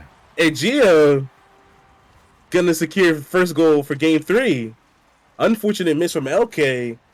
He's just gonna slot it in on the open net. Ascension looking hot, carrying that momentum over from game number 2 and starting game number 3 off the exact same way here in the Coliseum. Starting it off strong, but LK with the immediate clap back. Only 13 seconds gone from game number 3, and we've already got a shootout on our hands, Miles. It's like the man who gotta bring this team back gonna be LK himself, being able to recover off the kickoff, tie the game up this early on. They might have their mojo back. They very well might have their mojo back, as a huge flick from LK in the midfield sends it all the way over all of the Ascension players. Control, just the time that he had, and with Rockerman closing in, I'm surprised he even got that off. To be honest, it was a good flick, but he was able to get the lead because of that. So hey, they'll take whatever they're given. Yeah, I'm sure they will. Motion now in the lead again in game number 3 here. Hoping that they can keep this lead. But it is early, but Big C-Dubs with a huge dunk as Ascension trying to clear out that ball. Huge dunk indeed off of the clear attempt from Rocker, catching the two last back, lacking. And now they're up 3-1 in as little as like 30-something seconds. Yeah, not even a full 60 seconds gone from this, and Ascension, or not, excuse me, Motion already with 3 points, Ascension with 1, but they need 2 more to tie things up. LK just went ham, but Gio is not done here, getting his second goal of the night and getting closer to tying this ball game up. Gio just decided it's time. We can't let them score no longer. He just got through the entire Motion defense and just absolutely slots one in, brings it into a 1-goal deficit.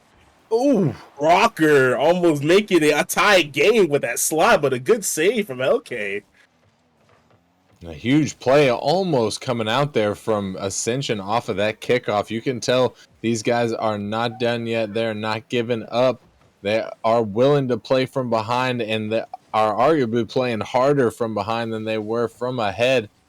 But we'll see if it's going to be enough here. Gio popping it up just in time to get it past Rage, and Rockerman trying to take control. LK not going to let him, but Gio is able to clear that one out. Gio to follow it as well, trying to keep the pressure up for Ascension. Q keeping it from being cleared out of Motion's half. And LK in the midfield can't find the touch. Rockerman's there. He gets the demo, clears the lane, and Gio gonna score it and tie this ball game up. The absolute trust from Gio to think that Rockerman was going to get this demo. Beautiful demo from Rocker to clear open the net. And Gio, thank goodness he trusted. Thank goodness he trusted to tie this game up with almost 3 minutes left on the clock. Yeah, it just shows you, even if Gio is the sub, Ascension still got some pretty good chemistry with him.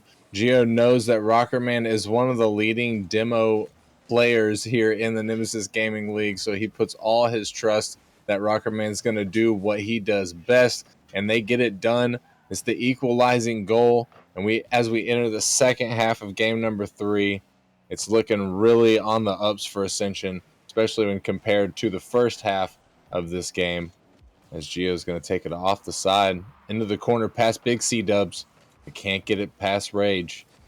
Rage past Rockerman in the midfield, trying to find LK. It gets pinched. This could still be dangerous. Yes, LK is there. Nobody from Ascension back, and he's not going to miss that shot. Unfortunately, Q just got 50 by not only one, but basically through two emotion defenders. The double commits were there, but they're gonna have to limit that. They got the lead now, but if they limit those double commits, it's looking like they could have something going here. They certainly could, but Geo puts it up. Q's there, but he can't get through the defense. This is dangerous. Rocker Man's there, but it gets cleared out by motion. And Rage with the pop over Geo. Q back to make the defensive touch. Big C Dubs trying to keep it going for motion, but Geo to take control of the ball. He pops it up for Rockerman to take it past the midfield. Rockerman still with it in the corner. It's up. Q is there past one, but he gets bumped out of the play. And the ball gets cleared. Rockerman keeping the pressure alive. LK trying to get it out. But he has the 50. Q with the shot, but it gets sent away. And the overextension from Ascension leads to disaster. Another double commit goal. Another one with LK Rage. Kind of a beautiful, kind of a little pinch there. I like that they got the lead because of it. Still need to tone it down a bit. I don't think these motion boys are interested in toning it down. They've got the momentum going forward, and they're going to keep it going. I'm not sure what's going on with Rockerman. Oh no, it looks like his connection died there. But unfortunately, I believe the rules state that since we're already this deep in the game, we're just going to have to play it through as it is. And then we'll wait for his reconnection in the next game. And the final 60 seconds here, Ascension going to have to play 2v3. It's quite unfortunate. Rockerman was complaining about some internet issues on Monday, and he thinks that might have even been the reason why they weren't able to take the W on Monday. And once again, the internet issues are going to strike and might just be the end of Ascension's season here, as we see Rockerman's able to get back in the lobby in the final 30 seconds. Will it be enough? Rockerman with the ball right now, trying to get it through the defense. Big C-Dubs to take it away, but Q is on it.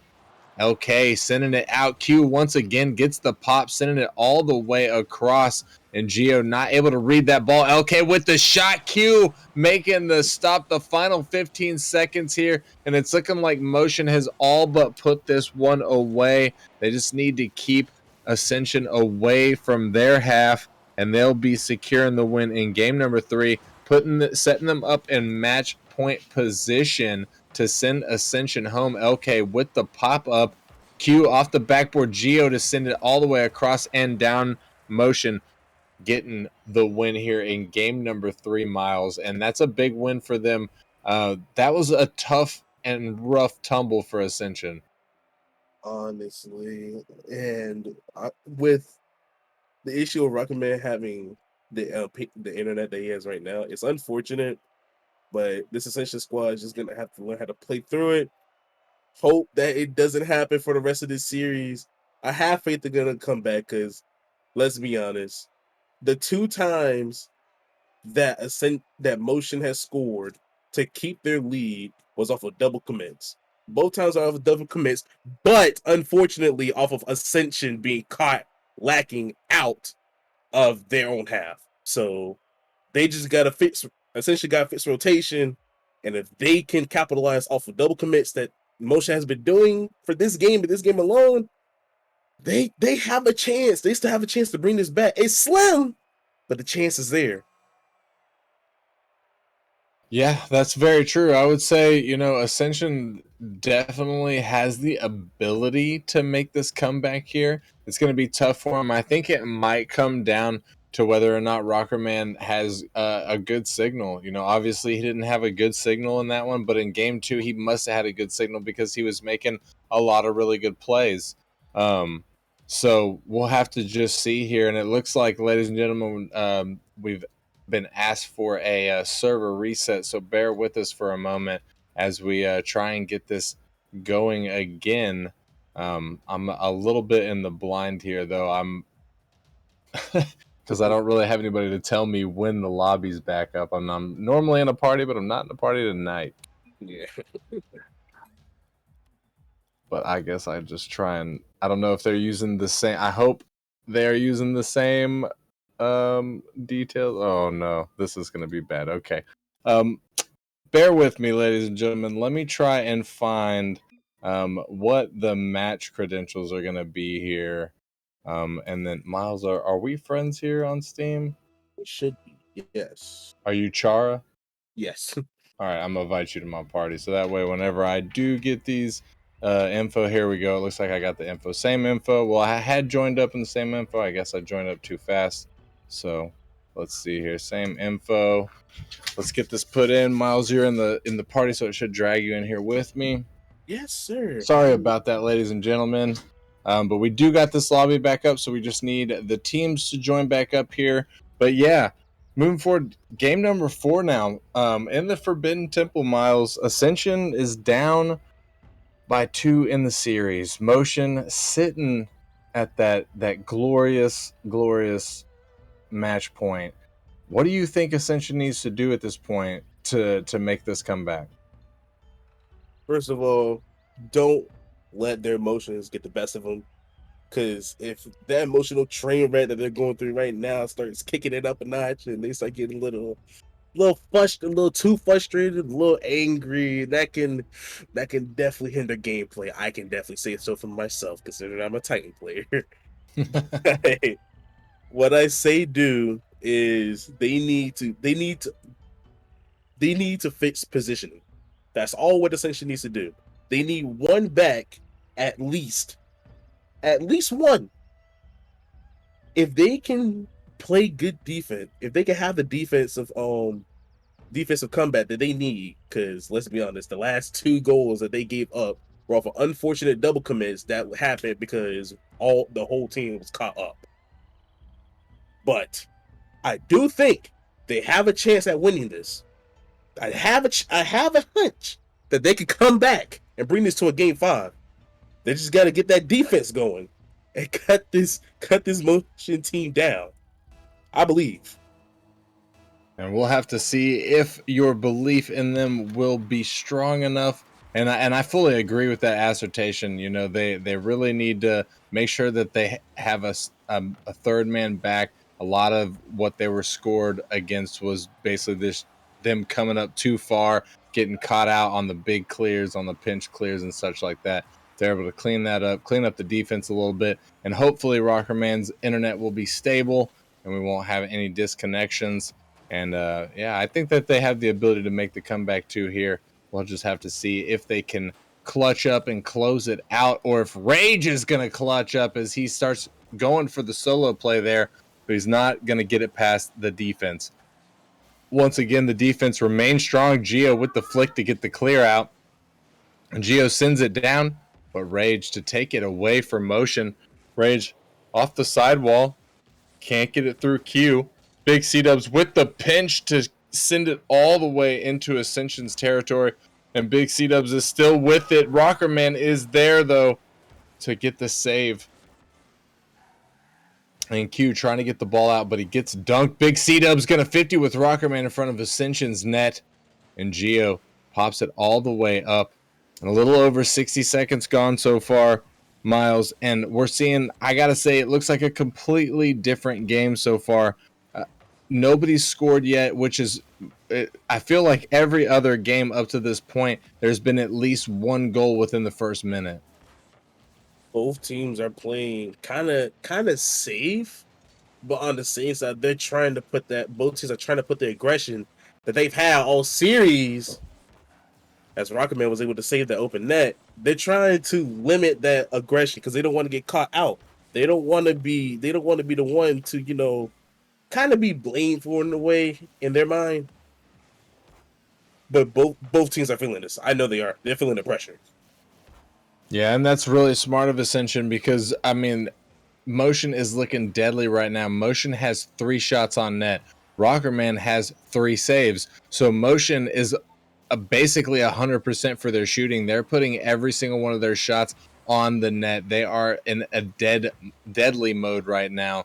And so Ascension has to be especially careful at this point because anything that they allow to go unchallenged is definitely going to go into the back of their net as we enter into the second half here. We still have a scoreless game, but Ascension finally getting a little sustained pressure on their end. Big C-Dubs with the shot. He's going to get it under the last defender there. Ascension finally cracking down on defense.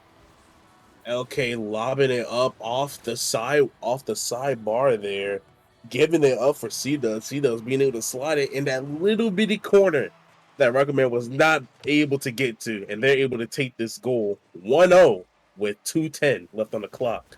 Yeah, and that really was unfortunate. Rockerman was there, but it was just he couldn't have been any closer without without hitting the actual ball.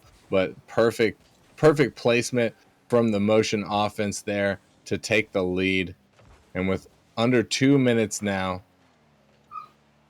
Ascension is trailing. Motion is leading. Motion looking to send Ascension home for the season. But will Ascension be able to make the comeback? Q not able to get the dunk as Geo in the corner. 50s with Rage. Rockerman's there. Big Cita beats him out. Oh, Rage with the flick over and nobody back as Q wasn't able to get the clear. Motion taking a 2-point lead now. Rage off of C-Dub's touch, lingering in the Ascension's back on here, being able to flick it past Geo. Rocketman not being able to get back to that either. 2-0, minute 23. They have time, but will they be able to kick it into high gear soon? Will they be able to? Indeed, we will have to see here as the seconds tick down. Rockerman's got the flick. He gets the flick off, but LK makes it back in time. And Q leaving the ball for Geo, who gets the 50. And this could still be something for Ascension here as Q pops it up off the backboard. Rockerman is there, but he can't find the ball touch. And it does get cleared out back to Ascension's half. And Big C-Dubs off the sidewall. Can't find the touch. A bunch of whiffs coming out, and I'm not sure where the defense is, but LK's just got an easy shot on net. And I hate to say it, Miles, but that might be the fork. It might be over.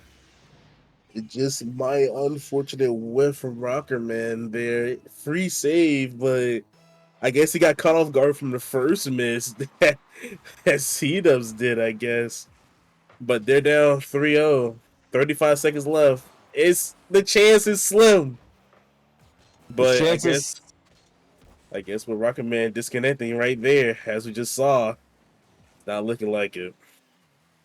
Yeah, that is what I was about to say, was that, hey, not only is it not looking good for Ascension, it's not looking good for me as a caster, Miles, because Rockerman is supposed to help me out for the rest of the night. But, we'll see what happens here. The final seconds ticking down as Motion is going to all but win this game here. Hats off to them. Unfortunate loss there for Ascension as they weren't able to really get a good shot at this Motion roster, having to deal with the Storms, Rockerman's disconnection, and just all around unfortunate night for them. But that's the way the cookie crumbles, as they say. There's always next season. Ascension had a pretty good run at it, but unfortunately weren't able to take it home. Motion, however, securing their spot in the playoffs against the number 1 seed. Let me pull this up real quick. I believe it's the Wraiths. So they'll be playing next week against them. So congratulations to them, Miles. Congratulations to them indeed. It was a hard fought battle. Unfortunate way it had to go out for the entire series, honestly. But again, W's out to both sides. Both of them put up a good fight. And especially W the Motion. They're gonna be going on and hopefully either giving the race a run for their money or absolutely demolishing them. We'll never know, but hey, I can't wait. I can't wait to see it. Yeah, it's going to be fun either way. Ladies and gentlemen, that wraps us up for this match. We've got 3 more matches coming your way tonight, so definitely stick around, Miles. I appreciate you joining me in the booth here tonight. I look forward to seeing you here in the near future. No problem indeed. It was fun. It was definitely fun indeed. When we come back from our short break, ladies and gentlemen, just a couple of minutes, we're going to have the Rival League where we've got number 8 Arrival facing off against the number 10 Gravelords for the same scenario that we just saw. Somebody's going home and somebody's securing their spot in the playoffs. It's going to be spicy. You don't want to miss it. We'll be right back.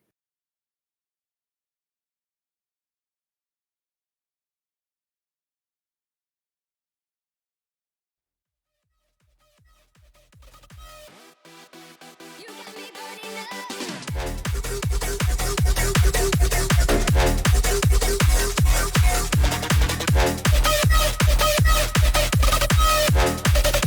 You got me burning up.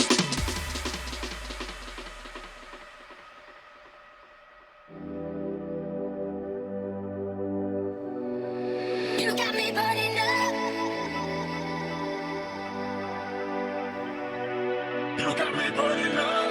burning up. You got me burning up. You got me burning up.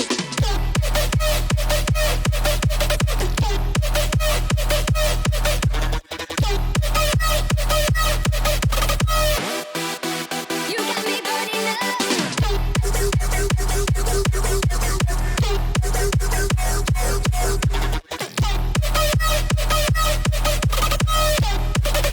You got me burning up.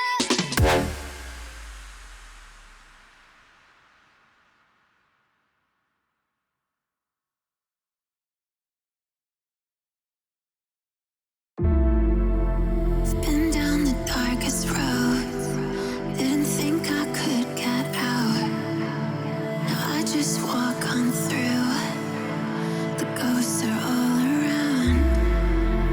Here and I can't be moved. I never look back. They start creeping in, but I'm leaving them in the past. Don't tell me that I'm dreaming. Don't tell me that I'm wrong. 'Cause I've heard it all before. And just look where I am now. We can break the cycle. Find our own way out. There's no light at the end of the tunnel. So I look at myself.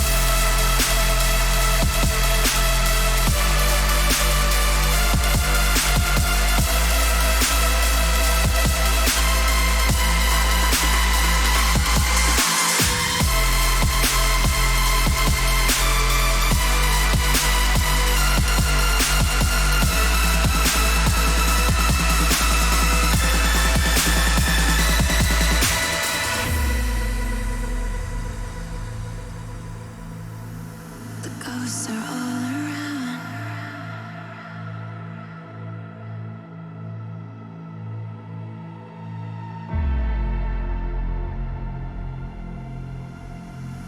The ghosts are all around.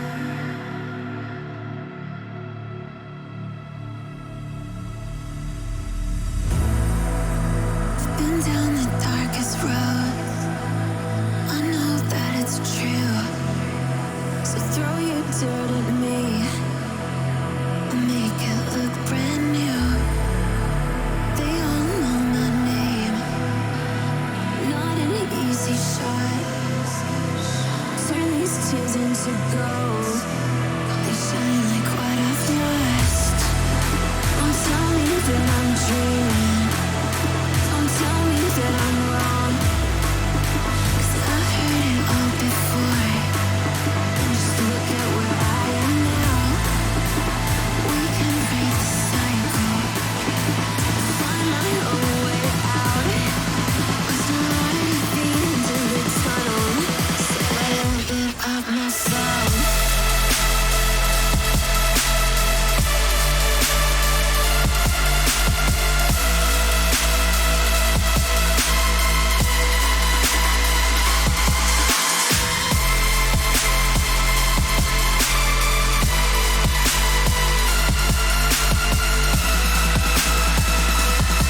Ladies and gentlemen, to the Nemesis Gaming League where the grind continues. We are back with yet another play-in match tonight. We are moving into the Rival League where we have the number 8 seed Arrival going up against the number 10 seed Gravelords. Now, on Mondays, or over the course of this week, I should say, we did have some developments as Arrival lost to the Pineapples in match 1, and Gravelords was able to take a W over Chimeras in match number 2, and they will be facing off here in match number 3. The loser of this match goes home. The winner secures their spot in the playoffs against the number 1 seed Distortion. Your boy Psychonautic in the booth, ready to bring this action straight to you, and I am joined by Dr. Waffles himself. How you doing, man? Hello.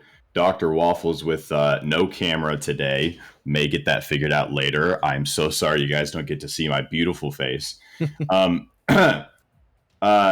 Yes, I'm very excited. Those rival games are always something to watch. Arrival versus Gravelords, 8th seed versus 10th seed. Yeah, this one's going to be interesting. This is last chance for both of these rosters to make it into that actual playoff tournament. Arrival with Mythic, Ibonic, and oh gosh, is that Kaysen or just Sin? Kaysen would make sense, wouldn't it? No, it's not Kaysen. It's just Case. Are you talking about on the Gravelords?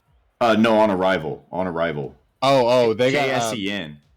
KSE. Oh, yeah. They do have Kaysen, but I don't think he's going to be playing here tonight. It looks like just Ibonic. Oh, you're right. It is Cottony, Mythic, and Ibonic. And for the Gravelords, we've got Magma, we've got Case, and we've got Shun. Yeah, I'm excited for tonight. I don't know if I've seen these teams play. I may have, but I just forgot. I don't know a whole lot about these rosters, Rocker. Is there anything you could tell me about them? Rocker? Sorry. I was looking at Rockerman's picture that they have over my camera on the Nemesis stream, and I just couldn't think of anything else in that man's beautiful bald head. True. Yeah, the Gravelords with Shun, Case, and Magma. Definitely a deadly roster. They beat out my Chimeras in the second match in play-ins. The Chimeras were almost able to pull the reverse sweep off of them, but they did pull it out in game number 5.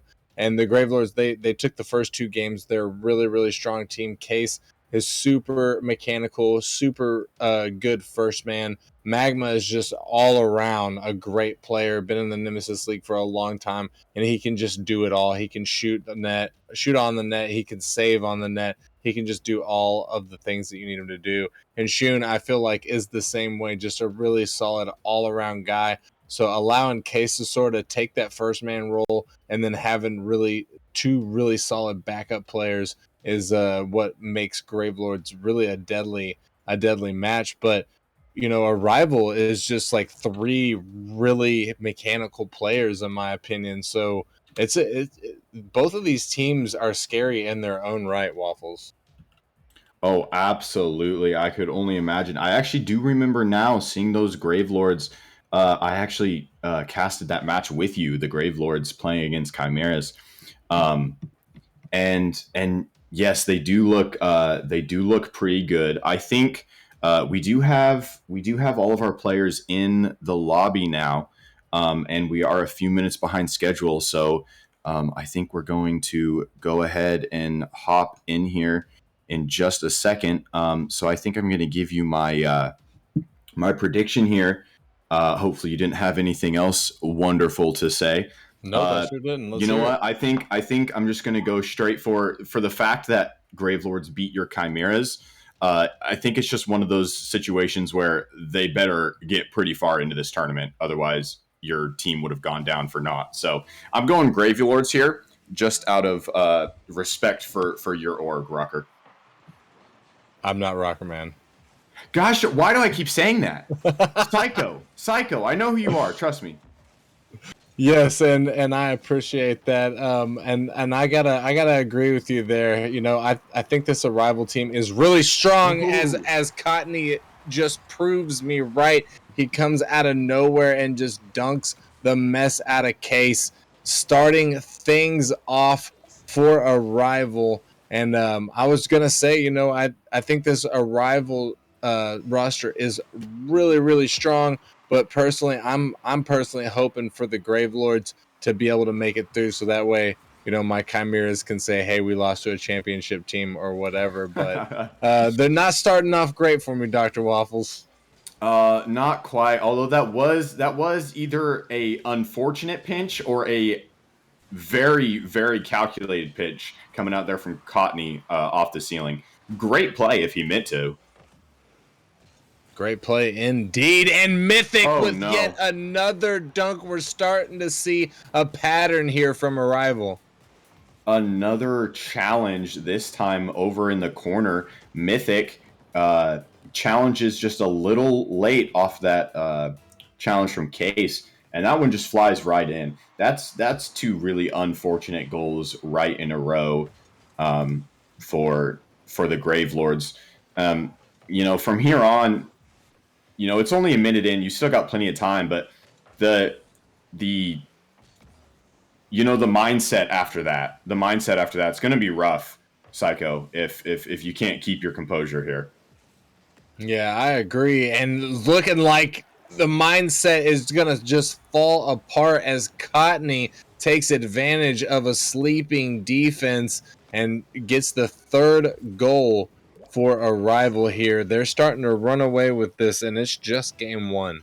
Yeah, their Cottony is again just being in the way, and it seems like everything he touched turns to gold right now. I mean, it is only the first game of the series, and so there's plenty of time left, but man, that's just unfortunate for Gravelords going down 3 goals already. This first game looking chalked as far as they're concerned. But long game left. I guess we'll have to see what happens here. That's a tough spot to be in for sure. But even if they were to go down in this game, there's still not only a long game left, Cotney with another shot, but a lot of game left, but a lot of series left as well. And this is a best of 5 series. So the first team to 3 wins takes home the W. And Cotney sending it out from a rival's half. Case trying to stick with it. It gets hit by Ibonic and blocked. Mythic trying to get the shot. Can't get it through the defense as the shot goes a little bit wide. Shun is up, but Magma beats him to it, beating out his own teammate. Magma there with it, but Cotney beats him to it. Cotney trying to get it down. Case going to deflect it away from his net. Ibonic with it. Ibonic still sticking with it, leaving it for Mythic there, but a little bit of a miscommunication, it looked like, as both rival members ended up awkward on that ball. The ball rolls up. Ibonic off the ceiling, gets the touch pass one in the midfield. Shun pops it up, sticks with it. Can't do much else. Case to take it away from him as he gets demoed by a rotating Ibonic. Case trying to get it through, but it bounces all the way across. Shun with a shot opportunity that goes wide there. And that is a dropped opportunity that you don't want to see, Dr. Waffles. Gravelord still down by 3. They need every shot they can sink. Yeah, they needed that one right there. Just at least for some momentum going into game 2, even if they can't come back from this. And it's an interesting situation here because I mean every goal that's come out so far. Oh, there we go. Case will finally open it up for Grave Lords. Nice angle from him off of the challenge into the corner. Shun off the backboard. Case plops that in right underneath Ibonic, but yeah, Gravelords, if they were able to get that one a little bit sooner, they would have had a much better chance. Now, it's definitely possible, as we all know. And, even if they don't win this first game, you definitely need a goal or two just to know that you can score. Because, I mean, even though Arrival is up 3 goals, every single one of them was just unfortunate challenges. I don't think they were really outplayed necessarily, just out 50'd or out challenged or out pinched, and those aren't things that happen consistently once you get warmed up in a series. So I think that they definitely still have a chance here. They have time to come back and even this game. But this first game is definitely a rough one for Gravelords. Yeah, I agree with that. And not only that, but those situations like you were talking about, Case Ooh. with the shot, Shun There it to is. clean things There up, it and the is. Gravelords starting to find their groove. Magma called off by Case. Case gets an absolute banger bottom left. The double commit coming out from a rival, and that's all you need for Case to finish that off. Or sorry, Shun to finish that off. It's good to see the Gravelords starting to make a comeback here. Game number 1, we got a little under 60 seconds here. Can they force the overtime or possibly even get the winning goal here in regulation? As Shun pops it up, Mythic gets the touch, but Shun is still there. Cottony beating out the offender, not allowing any sort of offense near his net. SK's going to 50 with Ibonic. Shun takes control, sends it into the mid. 30 seconds left here as the Gravelords scramble to find one. Magma with the touch. Shun is up off the backboard. Mythic misses his touch. This could be dangerous. Magma can't get what he's looking for in Case. A little bit slow to the ball, but he finally comes through and makes the touch. Shun sending it out to the mid as Cottony is going to clear it out. Magma is caught out, and that is looking like quite the dagger in the side of Gravelords. Yeah, that'll pretty much round up game 1 for us. But I mean, it doesn't really. If you take into consideration the 2 crazy pinches and 50s that a rival got, you could even argue that 3 of them were just unfortunate 50s. That's a much closer and more approachable game there for Gravelords. So even though they go down in this first game, I think they definitely need to keep their head up here. They need to keep on that pressure. After not scoring for a whole half, 2 goals in half a game is nothing to scoff at, especially when, their defense really wasn't that bad. Other than those pinches, they only allowed in 1 goal. And so yeah, I think Gravelords definitely need to come back here solid in the second game. I think if they can't come back after that unfortunate first loss, I think that their hopes for the rest of the series are going to be pretty low, just momentum wise and whatnot. Oh, look at that! My camera's back too. Hello, people. Yeah, I agree. I definitely think that the Gravelords need a win here in game number 2. If a rival is allowed that much momentum, it's going to be really dangerous for them. This Arrival team is feeling themselves tonight. And to be honest with you, I'm a little bit surprised that Arrival is in the play-ins and not the playoffs. But obviously, not everybody can have an ideal regular season. But it's just these 3 guys, when I see them play together, I'm astonished. Sometimes they look at times like a Titan team here in the rival league. So it was a bit surprising, but it is what it is. And here they are in the postseason, regardless, doing a pretty good job so far. Had a pretty convincing win there in game number 1 against the Gravelords, who are in their own right a really good team as well. As Shun trying to show off a little bit of his flicking skills there, wasn't able to get it through the defense. Cottony taking his time here. Case given a little bit of space, but eventually goes for the challenge. And Ibonic beating out 2 of the defenders, but can't get a shot that's on net. Just trying to get it through the defense. And Ibonic getting in front of Case there, trying to shake things up a little bit here. Shun's there for the shot. Can't get it through. Cottony sends this one all the way back down into Gravelord's half. And Shun and Mythic gonna 50 there in front of the net. Magma sending it down to Shun, looking for a redirect, but can't find the touch. Cottony can't get it past Magma, as Gravelord's gonna keep the pressure in their favor. With a little over a minute gone so far, Dr. Waffles, we still have a scoreless game here.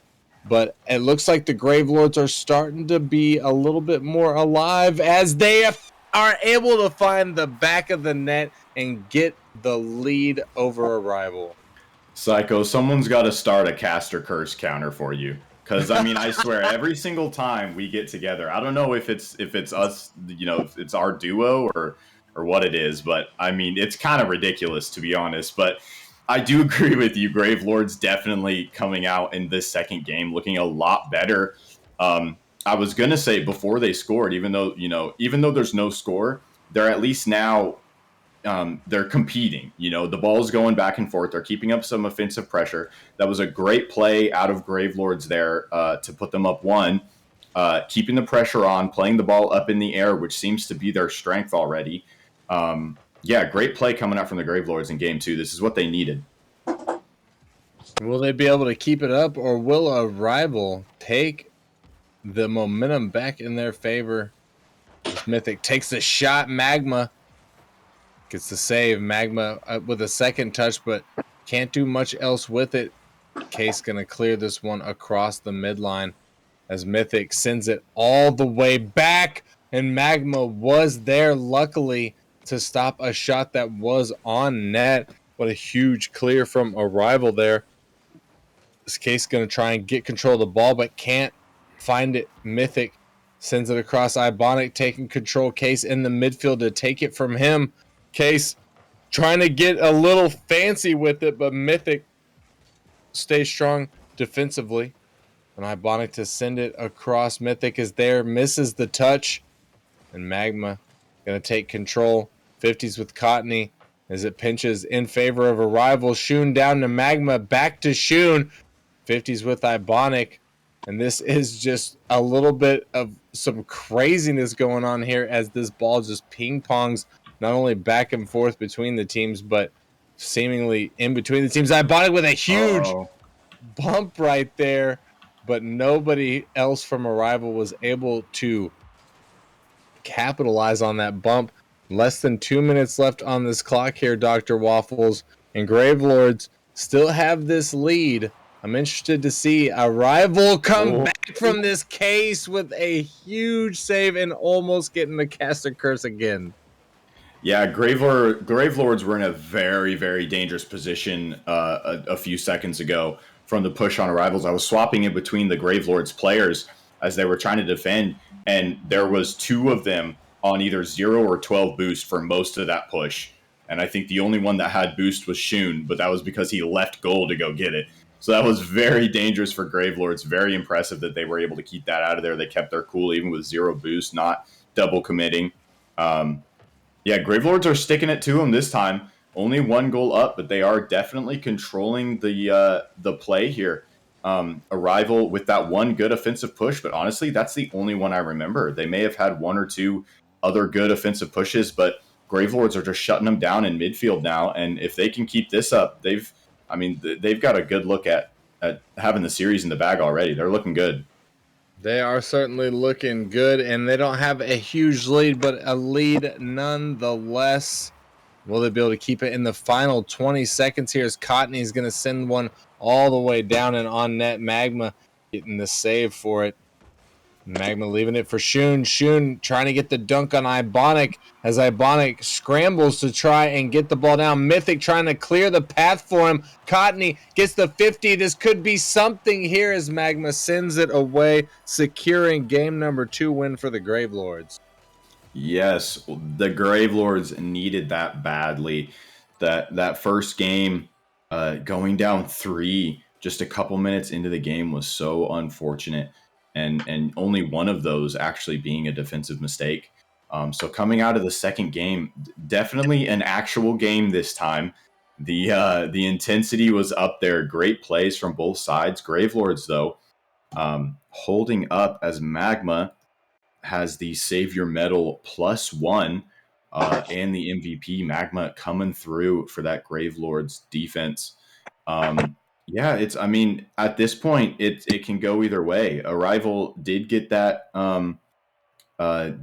first game win. Grave Lords coming back strong in the second. I think at this point, Arrival's got to figure out an answer for the Grave Lords aerial play for sure. They seem to be dominant in the air. Arrival's going to have to figure out how to challenge them sooner, or just ice them out of those aerial plays.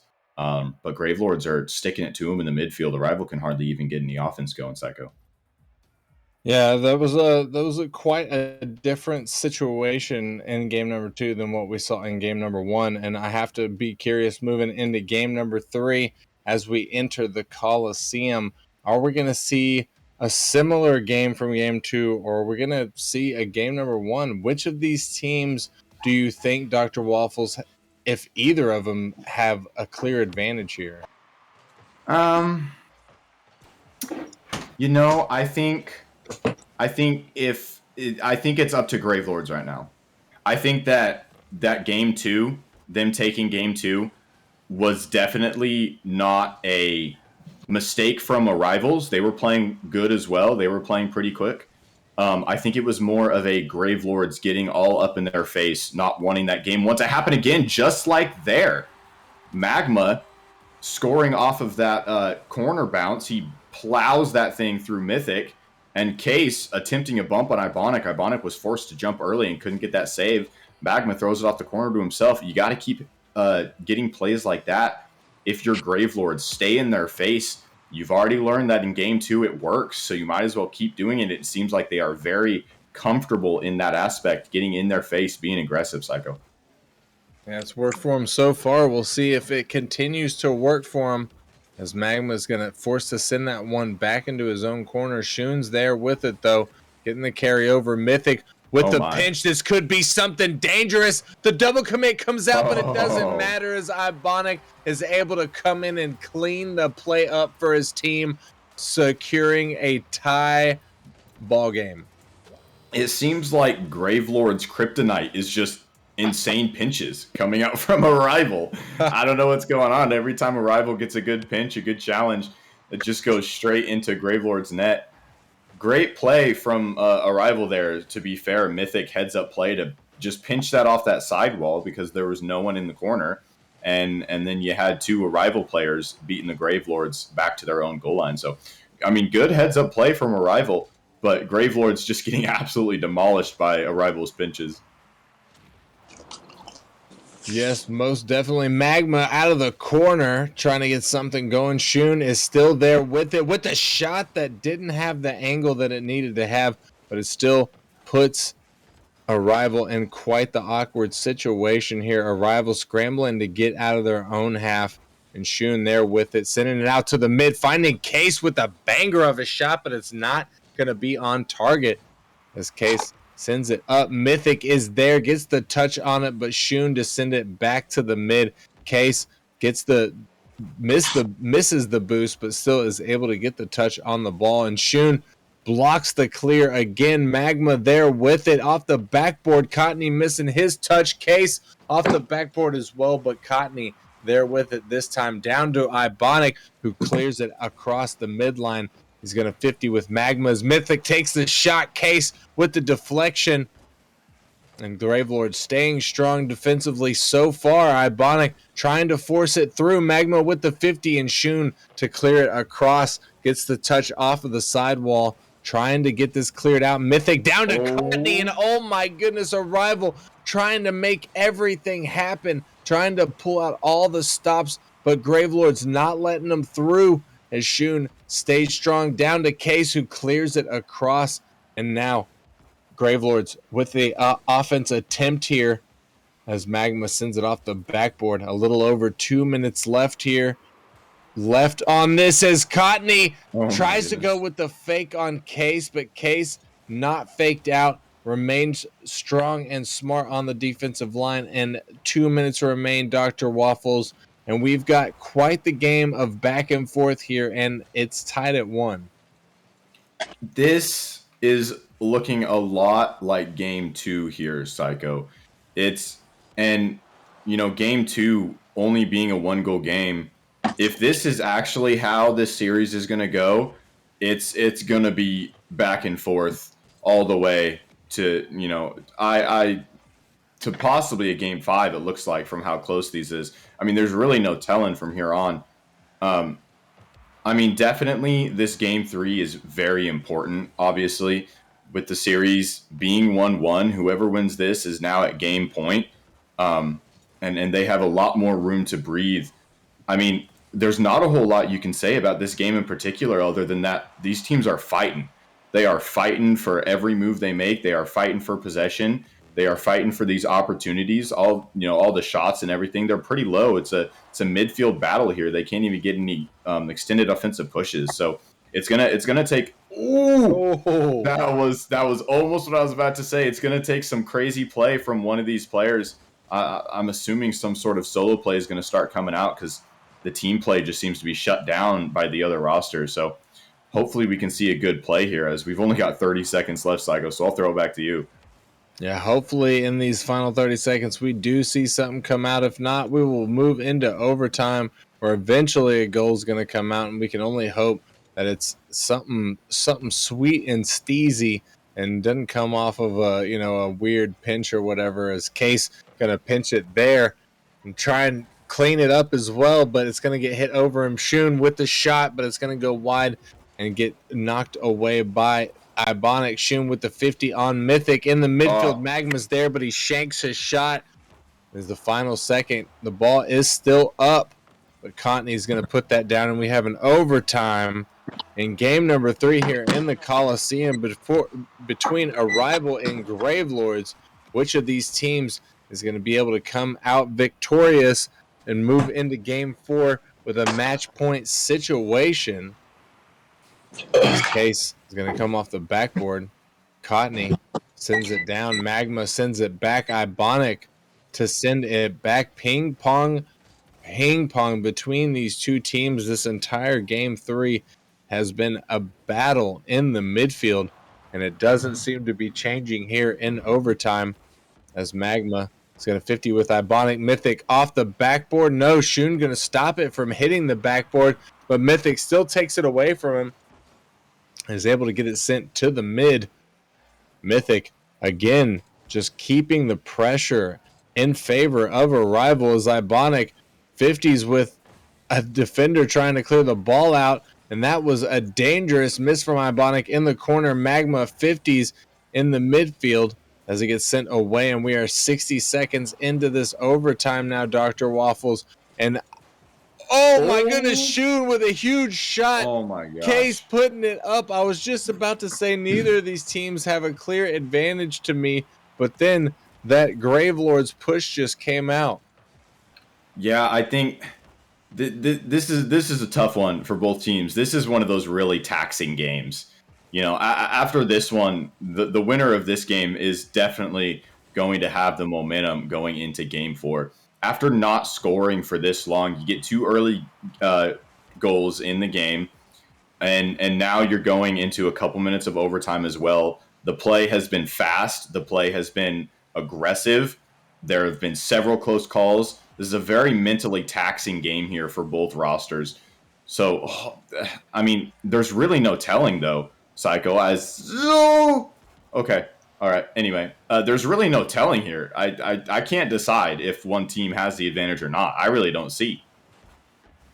Yeah, it doesn't look like there is one to me. Both of these teams are just going back and forth. And like we saw in game number 1, oh my goodness, they saved it. Oh my god. Gravelord's able to save it as Magma comes in clutch there.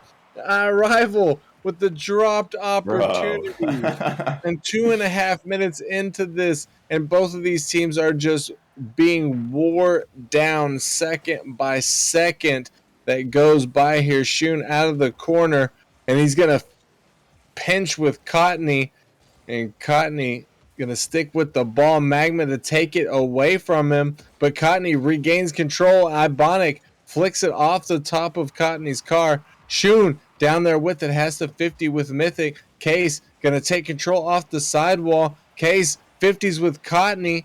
Up to Magma, who bounces it off the wall. Shun's there with it. He might have something here. He gets it past Mythic. And Gravelords with a beautiful play going to take game number 3. Oh my goodness. The ice in Shu's veins right now. Shuns, not shoes. That was insane. Popping it up from that midfield wall. Air dribbling it all the way over that defensive line. Gravelords needed this if they are to continue on. They now have the momentum. That's 2 games in a row for Gravelords, although that game 3 was very hard fought. Arrival right now, if they're not in the right headspace, it's really, really easy to just be worn down, and it's going to be tough going into this game 4 for Arrival. I think it's going to be tough for them to come back here. Like I said, Gravelords with all the momentum. Shun feeling great after that air dribble. Absolutely. They're getting hyped there in that overtime. And Arrival now facing elimination from postseason play. All the pressure is on Arrival right now.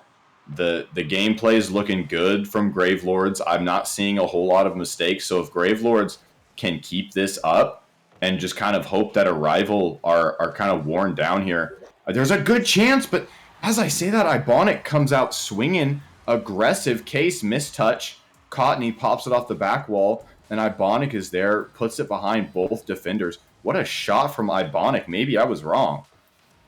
Yeah, that was really, really necessary, in my opinion, for the Arrival roster to get that early lead there off of the Gravelords, as the Gravelords got the momentum from the last 2 games, and you really don't want to be down like that. So it's good that they were able to get that and show that they still had some life left in them. As Mythic is going to go ahead and secure a second goal for Arrival early on, less than 30 seconds. Mythic shot on goal. It's nice and slow, but Magma is too busy pole dancing over there to save the ball. Unfortunate for Gravelords. That's gotta hurt. Excuse me, I had to yawn, and that's definitely gotta hurt. But there's still plenty of game left here. Plenty of time for the Gravelords to come back. And honestly, even if they aren't able to come back, there's still the game number 5. Oh, Cottony trying to get stylish with it, getting the 180 flick going down, but it's going to go a little bit high as Ibonic wants to take the shot as well. Can't do it. Mythic with another shot on net, and he just seems like his shots, like the defense don't even see his shots coming. Arrival are putting on a clinic in this first minute of game 4. This is such an important one for them to come out swinging. This is almost like game 1, only the fact that I'm actually seeing these goals being earned, not just, off of unfortunate pitches. Arrival looking like an absolute unit of a roster right now. Gravelords getting a little nervous probably, although you're right, they do have a 1-game buffer, but you never want to go into a game 5 off of a loss. Then you just got it in your head that the other team's about to come back, and that's never a good headspace to be in. Yeah, it's true. That is a much rougher spot than going into a game 5 off of a win. I agree with that, but we'll have to see here. The Gravelords were able to go into game 2. Oh, and Cottony with the bar down ski to extend that lead for Arrival by 4 points now. Arrival not only coming out with all of the excellent angles and speed, also coming out with the physical aggression, getting the double demo on that play. So there was just a completely open net to shoot on. What a play from Arrivals. They are looking on fire right now, Psycho. Yeah, I gotta say, I mean, they're looking a lot different than they looked in game 2 and game 3. That's the truth. Yeah, the Arrival roster I'm seeing right now probably could have swept the Gravelords here, but so I'm not sure what woke up inside of them or what they weren't doing in the beginning, but they weren't even playing this good in game number 1, where they pretty much ran away with it. But now Case gonna hit it into the corner. Cottony trying to get his shot off. And Magma sending it all the way down, but Mythic was back, so he wasn't caught out. As we entered the second half of this game, Arrival still leading this thing by 4, looking to force the game 5 out of the Gravelords here. Interested in making the Gravelords work for this win as they send it across the midline. Cottony going to take it away from him. Cottony keeping control of it, but Magma getting in front of him and stopping any attempt at a pass. Cotney off the backboard. He's going to carry it, but Shun gets up and blocks him. 2 minutes now remaining on the clock here. And still a 4-0 in favor of a rival, Dr. Waffles. I'm not even sure if Gravelords can make a comeback here in game number 4. Even though there's plenty of time, they might just need to wash this game and look forward to game number 5, as Ibonic is just going to sink another one through. Yeah. You know, you hate to see it. A whole minute and 40 seconds left in the game, down 5. I mean, that's a long time to be down 5. Yeah, it doesn't feel good sitting that far behind for so long. Gravelords are going to have to be very careful going ahead with the mind space, with the headspace that they come into Game 5 with. They know that they can dominate. They did it 2 games in a row. That first game you could chalk up to luck if you can convince yourself of it, whether it was or not. And yeah, Gravelords are definitely going to have to come. Yes, I think this game 4 is pretty much chalked up to a rival absolutely dominating, not even close. So Gravelords are going to have to change up their play style. What I'm not sure about here, Psycho, which I think I want your input on is this a rival or is this Gravelord's fault? This score line. I think it's a rival, to be honest with you. From what I'm seeing here, I mean, Case has got 3 saves. They don't got a lot of shots, the Gravelords. Shun's been able to put 3 shots on net, but I really feel like just a rival is just not allowing Gravelords to really clear the ball very good. And so they're just and they're applying all of the offensive pressure, and they're making huge saves like that too. I mean, a rival, even though they just got scored on right there, Gravelords trying to make a comeback here. Too little, too late. But a rival's got 5 saves to their name. A rival's out shooting, outscoring, and outsaving the Gravelords in game number 4. A rival are looking like a totally different team here. I mean, at first, you know, it was luck, and then they were kind of falling behind, and Gravelord stepped up. Now a rival's stepping up. Game 5 is going to be an interesting one. We have both teams having stepped up and just dominating the other roster. I mean, how on earth do you predict something like that? Yeah, it's a tough thing to predict, but you know, honestly, I think we're either going to have a really, really close match in game number 5, or a really, really close game in game number 5, or we're going to have a rival just absolutely running away with it like they did here in game number 4. Yeah. I mean, it's a tough one. It's like there's not a whole lot to say about it. This series has been so back and forth. I mean, you know, to be fair, it's pretty entertaining aside from this game 4, to be fair, a rival just running away with that one. But I mean, it's been pretty entertaining seeing Gravelords come back from that rough game 1 loss. We are heading into game 5 in an interesting stadium, Which I must say. Nope, we definitely gotta reset this one. No one saw on the stream. We ended up in the what's it called? What's this? I don't one? even The throwback. The throwback. Yeah, the throwback. Yeah, the throwback where the goals are several car lengths away from the back walls. Anyway, as we reset that lobby, no, yeah, this game 5, I'm very much looking forward to, because this is one of those ones that where you have to go into with no expectations whatsoever, because we've seen both teams dominate. We've seen both of them come back from tough losses. So really, in this game 5, I mean, you know, it's easier. We agreed earlier, it's easier to go into a game 5 off of a win. So a rival definitely have the momentum here. But from what I've noticed in the rest of the series is, as soon as you start 100% dominating, the other team's just going to come back and have an answer for you. So, I mean, based on the rest of the series, I would expect Gravelords to come back from this. But, I mean, like I said, there's no telling.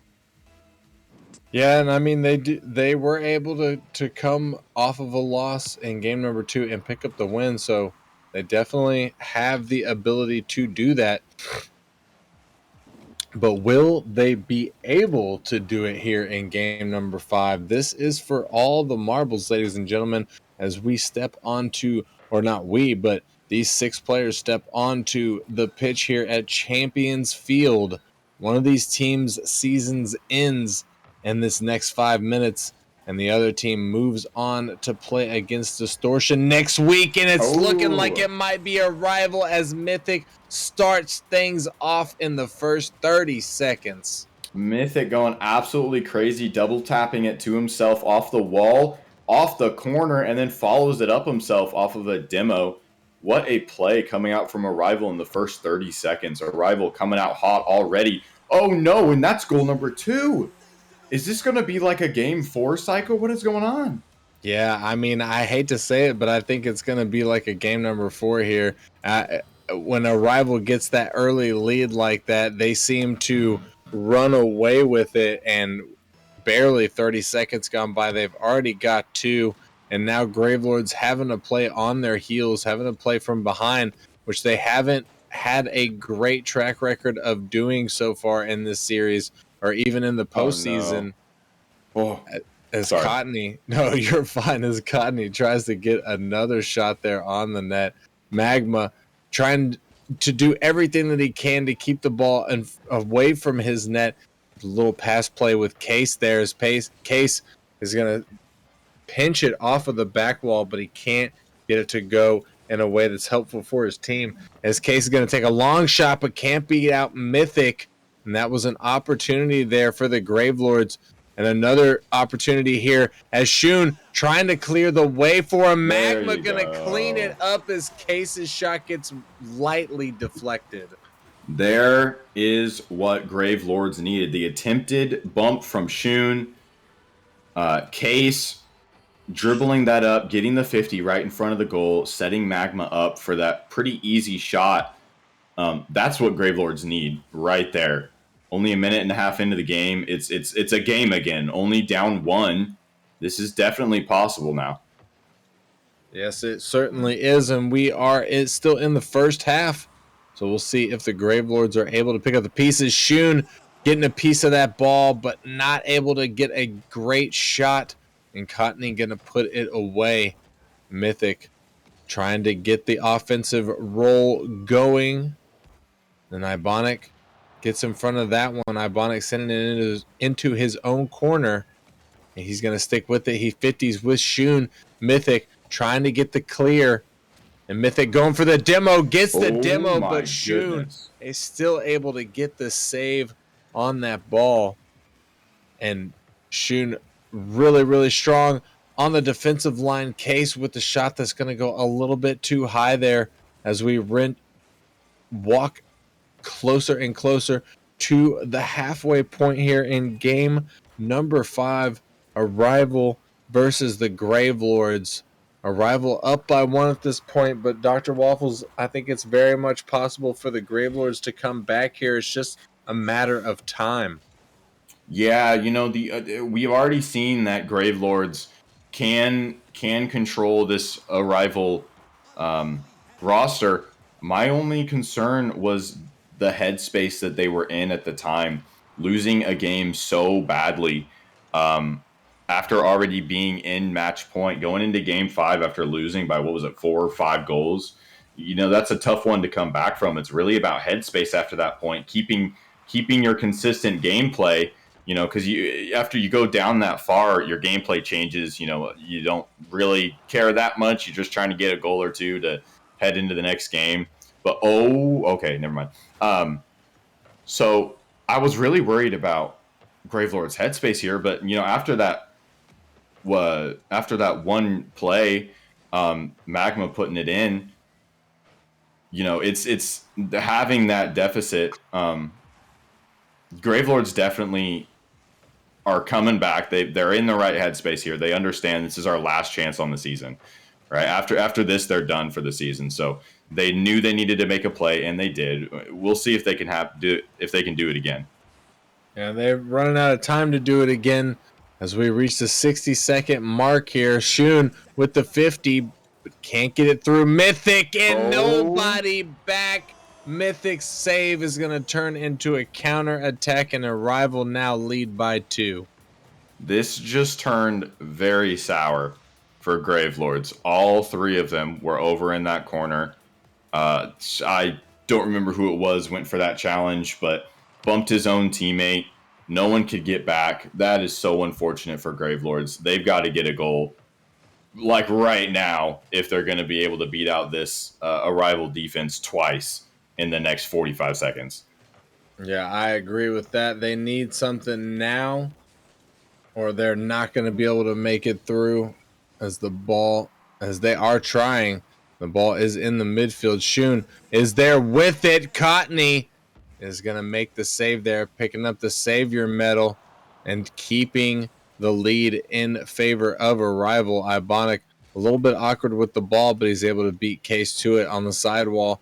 Shun is there, sends it away, and Mythic gets demoed by Case. Cottony going to fake out Magma as he turns off the ball. Case is with it, but he gets taken away from him. Shun pops it up. The final seconds here, the ball just has to touch the ground for a rival to claim their Game 5 win, and their spot against Distortion next week in the playoffs. The ball is still up, but it's all but over. There you have it, ladies and gentlemen. Arrival are your winners. Hats off to them. Gravelords going home for this season. They had a great run at it, if I do say so myself there, Dr. Waffles. Yeah, absolutely. I mean, to get this far even is to be on the upper half of your season. So, I mean, definitely nothing to scoff at getting this far into the play-in tournaments. But at the end of the day, someone's got to win, someone's got to lose. Great showing there from a rival. After going down 2 games in a row there, a rival coming back and clutching up when they needed it. Facing a rival now facing Distortion, the number 1 seed out of the rival league, pretty handily, being 3 games up from number 2. So they're definitely going to have to prepare well for that Distortion match. It's going to be a tough one. But, good showing from them. Good on them. Yeah, that's all from me.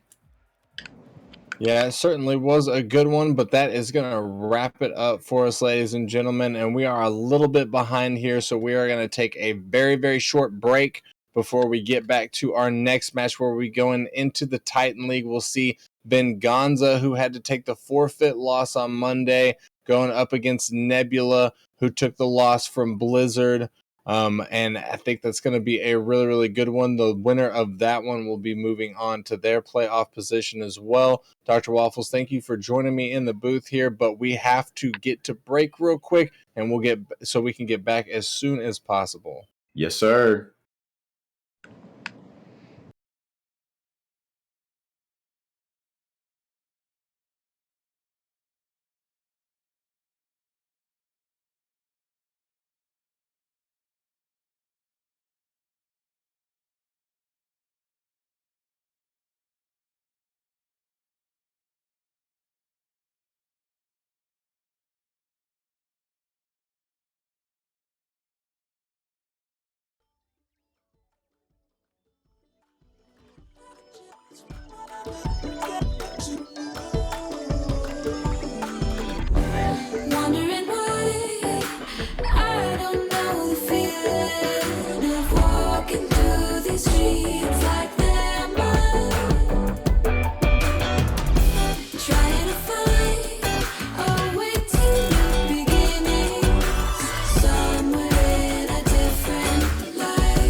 into the night. The city lights are dancing, slowly falling apart. The shadows causing an outbreak. I'm wishing upon a star. This time I'm feeling stronger, and I know I can do better. The shadows causing an outbreak. I'm turning the light. We're gonna light it up, oh, light it up, ooh, light it up, causing an outbreak. I'm turning the light. We're gonna light it up, oh, light it up, ooh, light it up, causing an outbreak. I'm turning the lights on.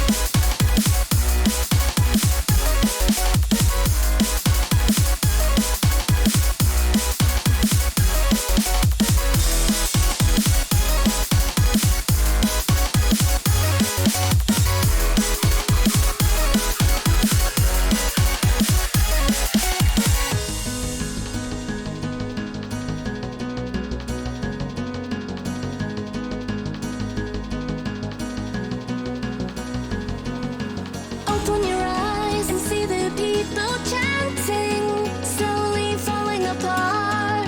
The silence causing an earthquake. I'm wishing upon a star. This time I'm feeling higher, and I know I can be taller. Shadows causing an outbreak. I'm turning the light. We're gonna light it up.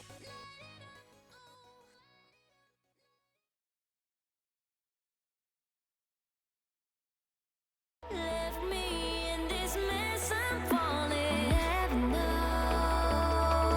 Can't find a reason why. Couldn't get any closer. Can't find a reason why. Couldn't get any closer. Can't find a reason why.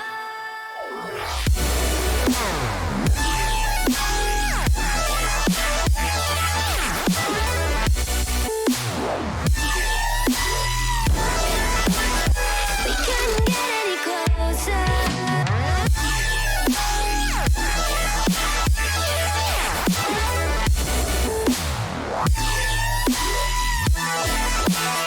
We couldn't get any closer.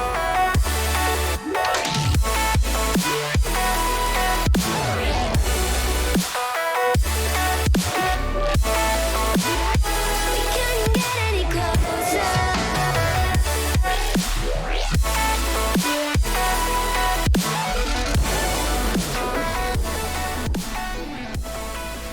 Hey, folks, what is up? Welcome back to Nemesis. We have got another great match in the works for you guys. We are moving up to the Titan League here. We've got Vengaza versus Nebula tonight. I'm your host for this match, Dr. Waffles. Back at it again. I've got Miles with me. Miles, how you going today? Pretty good, pretty good. Tonight has been an absolute amazing night for Rocky League, and to end it off with this Titan showdown, it's gonna be a blast. Well, we're not ending it off. We actually have one more match after this. We're going to move over to the prospect. My apologies. But that is okay. That is okay. But yeah, I'm excited for this match. Is there anything you can tell me about these two rosters, Miles? So first of all, going over the players for Vengaza, we got Lumi, Indicator, Dez, and Kuko. Let's see who's gonna be playing. I don't think they're in yet. Does not look like. Oh, Indicator. yes, I see Indicator Yes, Lumi. it is. Venganza. These are here. Dez, Lumi, and Indicator for Venganza, and Nebula, Guh, Ashes, Zap, and Speed.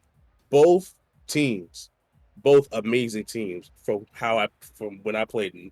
Both amazing, absolutely beautiful. Not I wouldn't say beautiful teams, but nice, very good teams to play against, and they're Very- fighting for this Very spot. pretty. Very pretty. Very pretty. Yes, that's the word. Thank you. These two Titans are fighting for their place to go against the number 1 seed, Godfathers, at playoffs.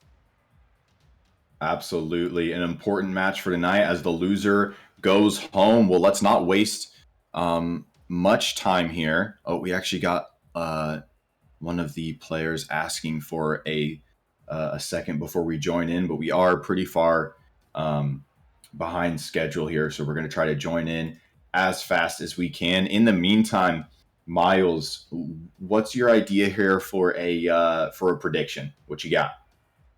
Honestly, if I had to pick the team that I think would go to the deep end, probably Nebula here.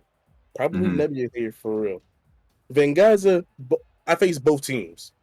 Both teams are amazing. Both teams are good. But the ones that can keep you on your toes, no matter where you are on the field, is Nebula. Nebula just has that pressure that I think I would say most of the league has, but it's just that intense pressure that they apply no matter where you are on the field. And Right. I got Nebula winning this. I got him to winning this. Fair enough. Fair enough. I do know the name of Guh. I see him up there on the stats sheets all the time. Um, Definitely a name to look out for as we're going to hop into this first game of our best of 5 series in the Titan League. We will see how this one turns out. Like I said, the loser here goes home. The winner heading off to play the number 1 seed of Titan. Starting off with Dez over in Nebula's corner. Lumi trying to play it back to his own. Play across the backboard. Zappy beat by Indicator. Over to Lumi. Off the wall. Tries for another touch, but does get it under speed. Demoed over there in the corner by Zappy. Dez on the challenge from Gud doesn't get anything from it. Zappy now on the counterattack. Lumi's up on his backboard. Plays it over into his corner. Gets it past 1. Trying for a dribble play. Zappy fakes him out, though, and hands it over to Gud. Great heads-up play from Zappy there. Indicator will take it away. It's played all the way across the Vengaza field. Indicator to cut off that pass from Gud in the midfield. Speed. Throws the ball up. Tries to get his team some time to collect themselves, create some offense here. Great save from Indicator there.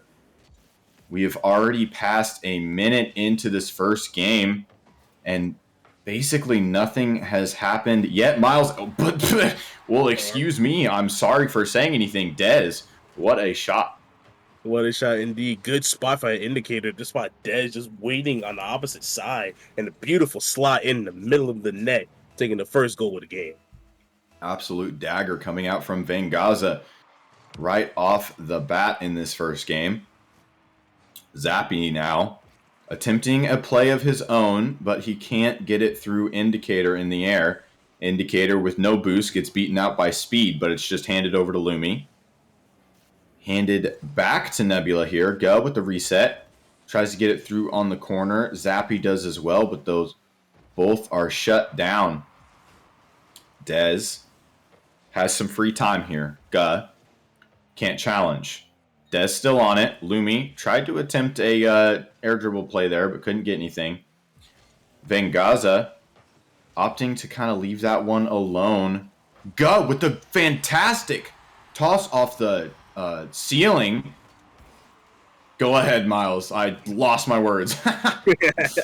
Speed lobbing it over the Gud. Gud just slapping it off the ceiling and off the back iron, being able to create his own shot. Tying the game up. 3 minutes left on the clock. What a play coming out from Gud there. You'll have to excuse my stuttering. I'm running off of 4 hours of sleep. But the grind never stops. The grind never stops. As we got Dez over in the Nebula corner. Demo coming out from Zappy to relieve some pressure. It's a bit of a 1v1 here, but Lumi wins it. Dez now tries to get it back over to Lumi. But Zappy shuts that one down. Double tap in his own corner to keep control. Great play from Zappy there. Gun now, the playmaker for Nebula over Dez. But no one there to follow. Lumi now playing it mid. Dez is up. Can't get it under Zappy. Some great defense coming out here so far, Miles. And, aside from a couple great plays for basically the only goals so far in this game, it's been back and forth so far, Miles. Both teams going back and forth at it, both on defense and offense, just doing whatever they can to stop the opposite from scoring or even create anything. As how many demos have been out here on the field, mainly from Nebula's corner. But it's just been aggression after aggression from both sides. But the ability to play such good defense from all this aggression on both ends is amazing to look at. Absolutely. Both teams kind of not at a stalemate, but they're definitely looking even. Oh my goodness, that was so close coming out from Nebula. The bump air dribble play, the tried and true, doesn't quite make its way through. As Nebula keeping the pressure up on the Vengaza defensive half here. Guh in the corner, beating out Dez. Indicator will clear that one out. Back to Dez. Lumi trying to pre-jump there, but Dez can't get to that ball. Zappy now playing it mid to Speed. Speed throwing it off the corner. Lumi reads that one and throws it all the way downfield. Guh is being bullied by Indicator, but Zappy there to back him up. We have less than a minute left in the match right now, and we're still tied at 1. Gameplay has been very speedy, very aggressive. Lots of demos coming out. Indicator. Ball taken away by Lumi. A bit of a miscommunication there. Speed tries to play it over, but Indicator stays in the play. Stays annoying. Zappy, that was almost really bad. That was almost really unfortunate, but Gut will clean that one up. Speed to actually get it out of their half. 20 seconds left.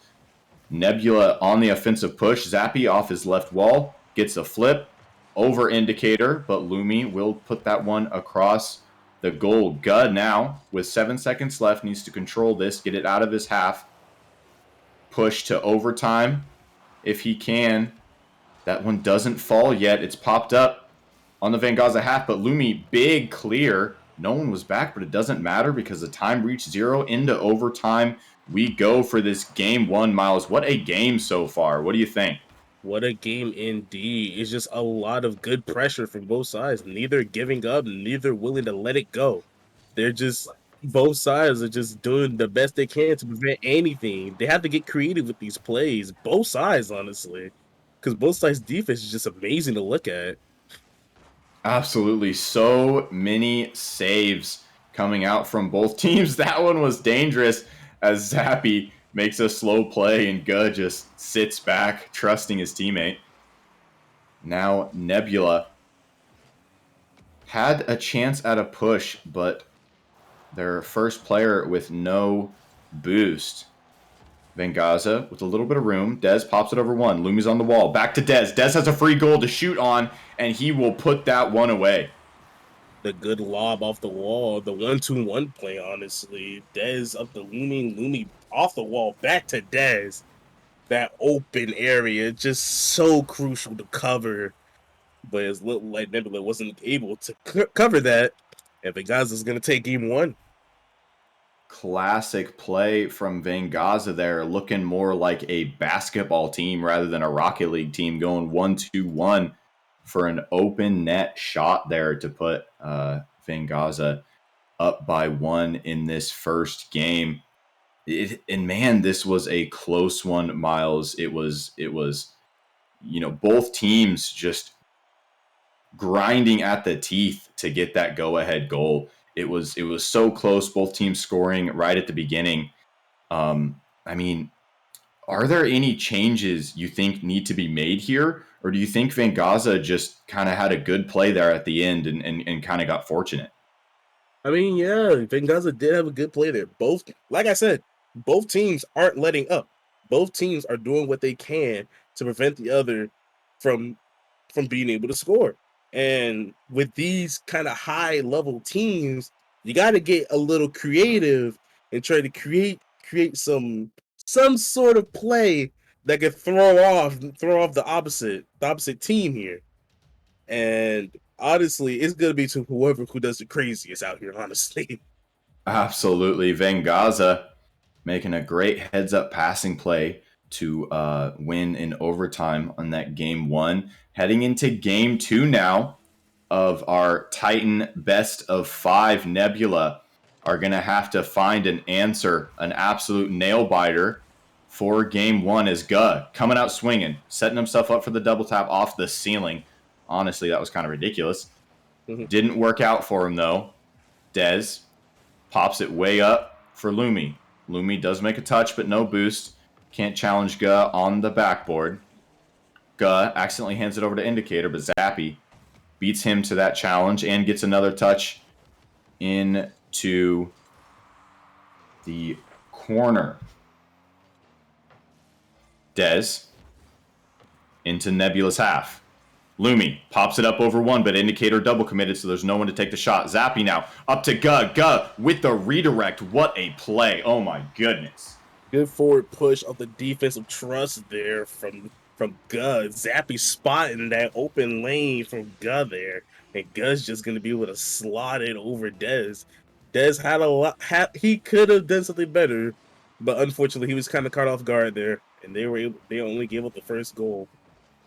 What a play from Guh. Guh absolutely showing up, keeping true to him being on the top of so many stat lines here in the Titan League. Indeed. Speed now, throwing it into the Vengaza corner, hoping for a mistake, but none come as Lumi for the counterattack. Speed can't touch it off the backboard, but Zappy puts that one away as no Vengaza players were there to challenge quick enough. Zappy now. The whiff coming from Lumi, Indicator playing it across, but Guh cuts it off. Lumi now trying to control his own corner. Dez calls him off. Indicator pops it up. Zappy, pretty easy put away there. We're a minute and a half into this game two, and so far Nebula have held true. Okay, thought I was about to eat my words before I even said them.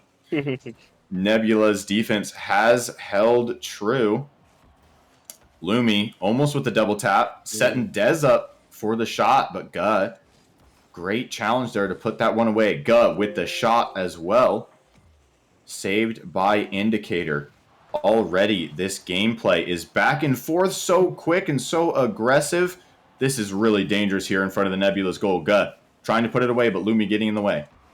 Guh finally gets it out, and Miles, this gameplay here is so aggressive, so fast. Another nail biter. We love to see this kind of content, Miles. It is indeed, but Guh right now for Nebula just put on a defensive clinic. Oh my! Another speedy save there. There's the savior medal. A lot of saves going now. Three saves, good clears from this Nebula's defense. They got the one goal that they needed. They literally just said, we just got to play defense now. We don't got to score no more. You absolutely don't. One goal up is all you need. What a save from Lumi there. Looks like, hopefully that lag was only for me and not for everyone else. I almost disconnected there for a second.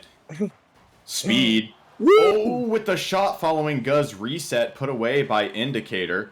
Lumi now trying to set up a counterattack. Look like he's setting himself up for the flick. No, the air dribble. Guh to Indicator. Indicator, what a shot from the missed touch by Guh there. Indicator letting Lumi do his thing, created something. Guh had to get the touch that he had, but unfortunately Indicator's there to just be able to slot it in, tie the game up. Absolutely. What a dagger from Vengaza. Nebula, they definitely need this game to win here. After going down in that game one, you never want to lose two in a row, especially in a game five, because that means you've either lost or you have got to come back from a reverse sweep. It's a dangerous one with a game five or a best of five situation. So Nebula trying to find an answer here as Guh will put that shot on, but Dez easily collects, flicks it over one. trying to tap it over another, but Guh plays patient. Gets a good 50. Indicators up quickly. Zap. Challenge on Lumi. Dez is up first. Dez with the shot. A bump from Lumi does not come through. Indicator with the shot and gets it right past Speed. The teamwork here from this entire Vengaza team doing whatever they can to create a path for Indicator to slot that, including Lumi absolutely bumping the mess out of Gut to the back of the net, getting the lead with 51 seconds left. Can Nebula do something to tie this game up once again? It's going to be tough for Nebula here, even though they went up one in the beginning and they held the lead for so long. It still seems like Vengaza is coming back and controlling the play when it matters.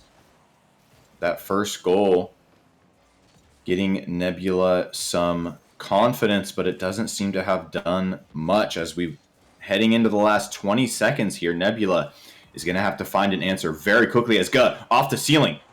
Lumi there, I did not see him. I thought that was going in. Holy cow. But Lumi misses. Indicator over into the corner. Lumi trying to play it across. God, with the backflip. No, he needed that.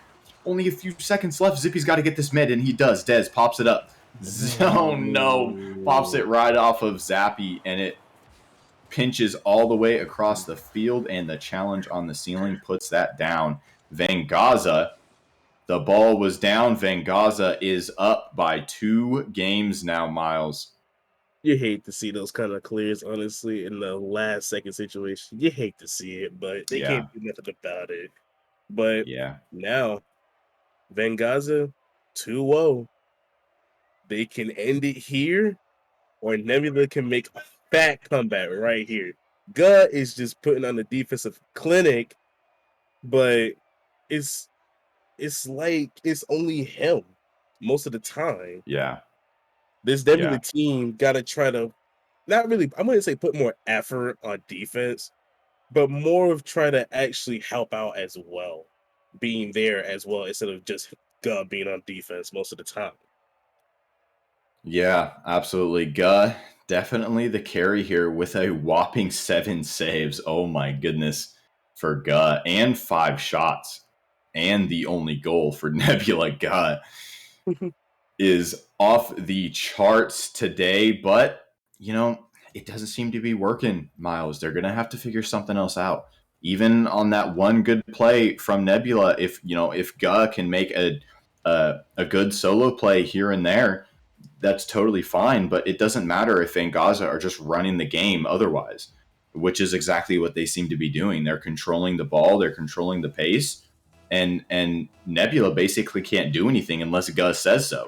So we'll have to see if Nebula can figure something out here. Heading into a Game 3, Nebula facing postseason elimination here.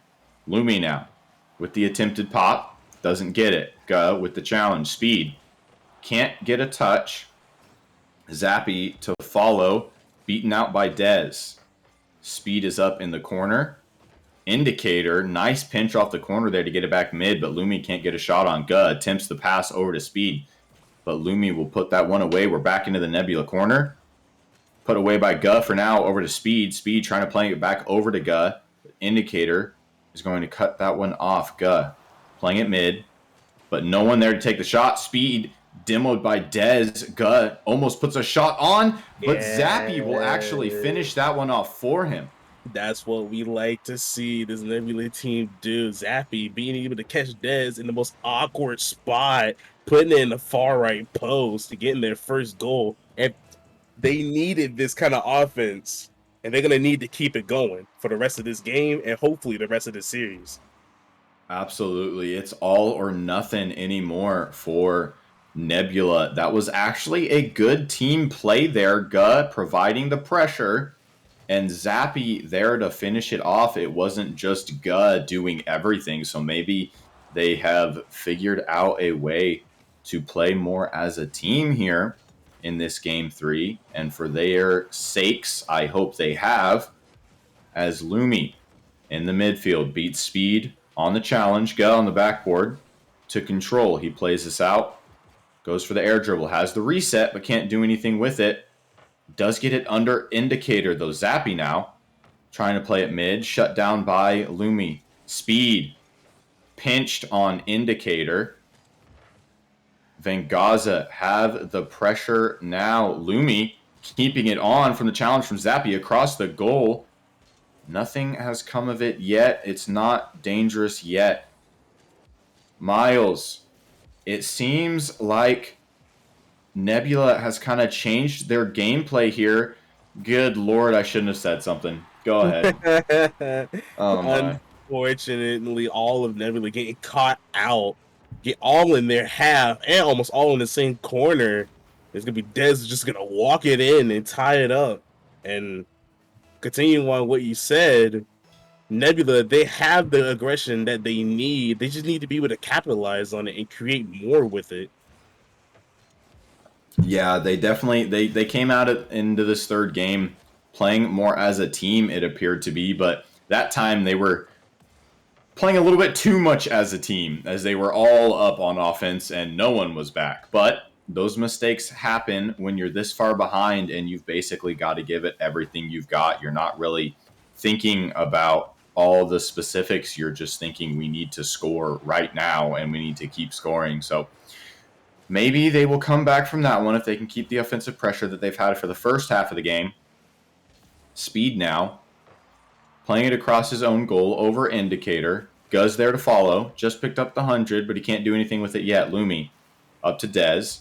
Dez can't get a second touch. Zappy now throws it off the backboard. This is awkward for indicator. He gets one touch, but he's boostless. So Speed will take that away up to Zappy. I'm not sure Zappy meant to do that.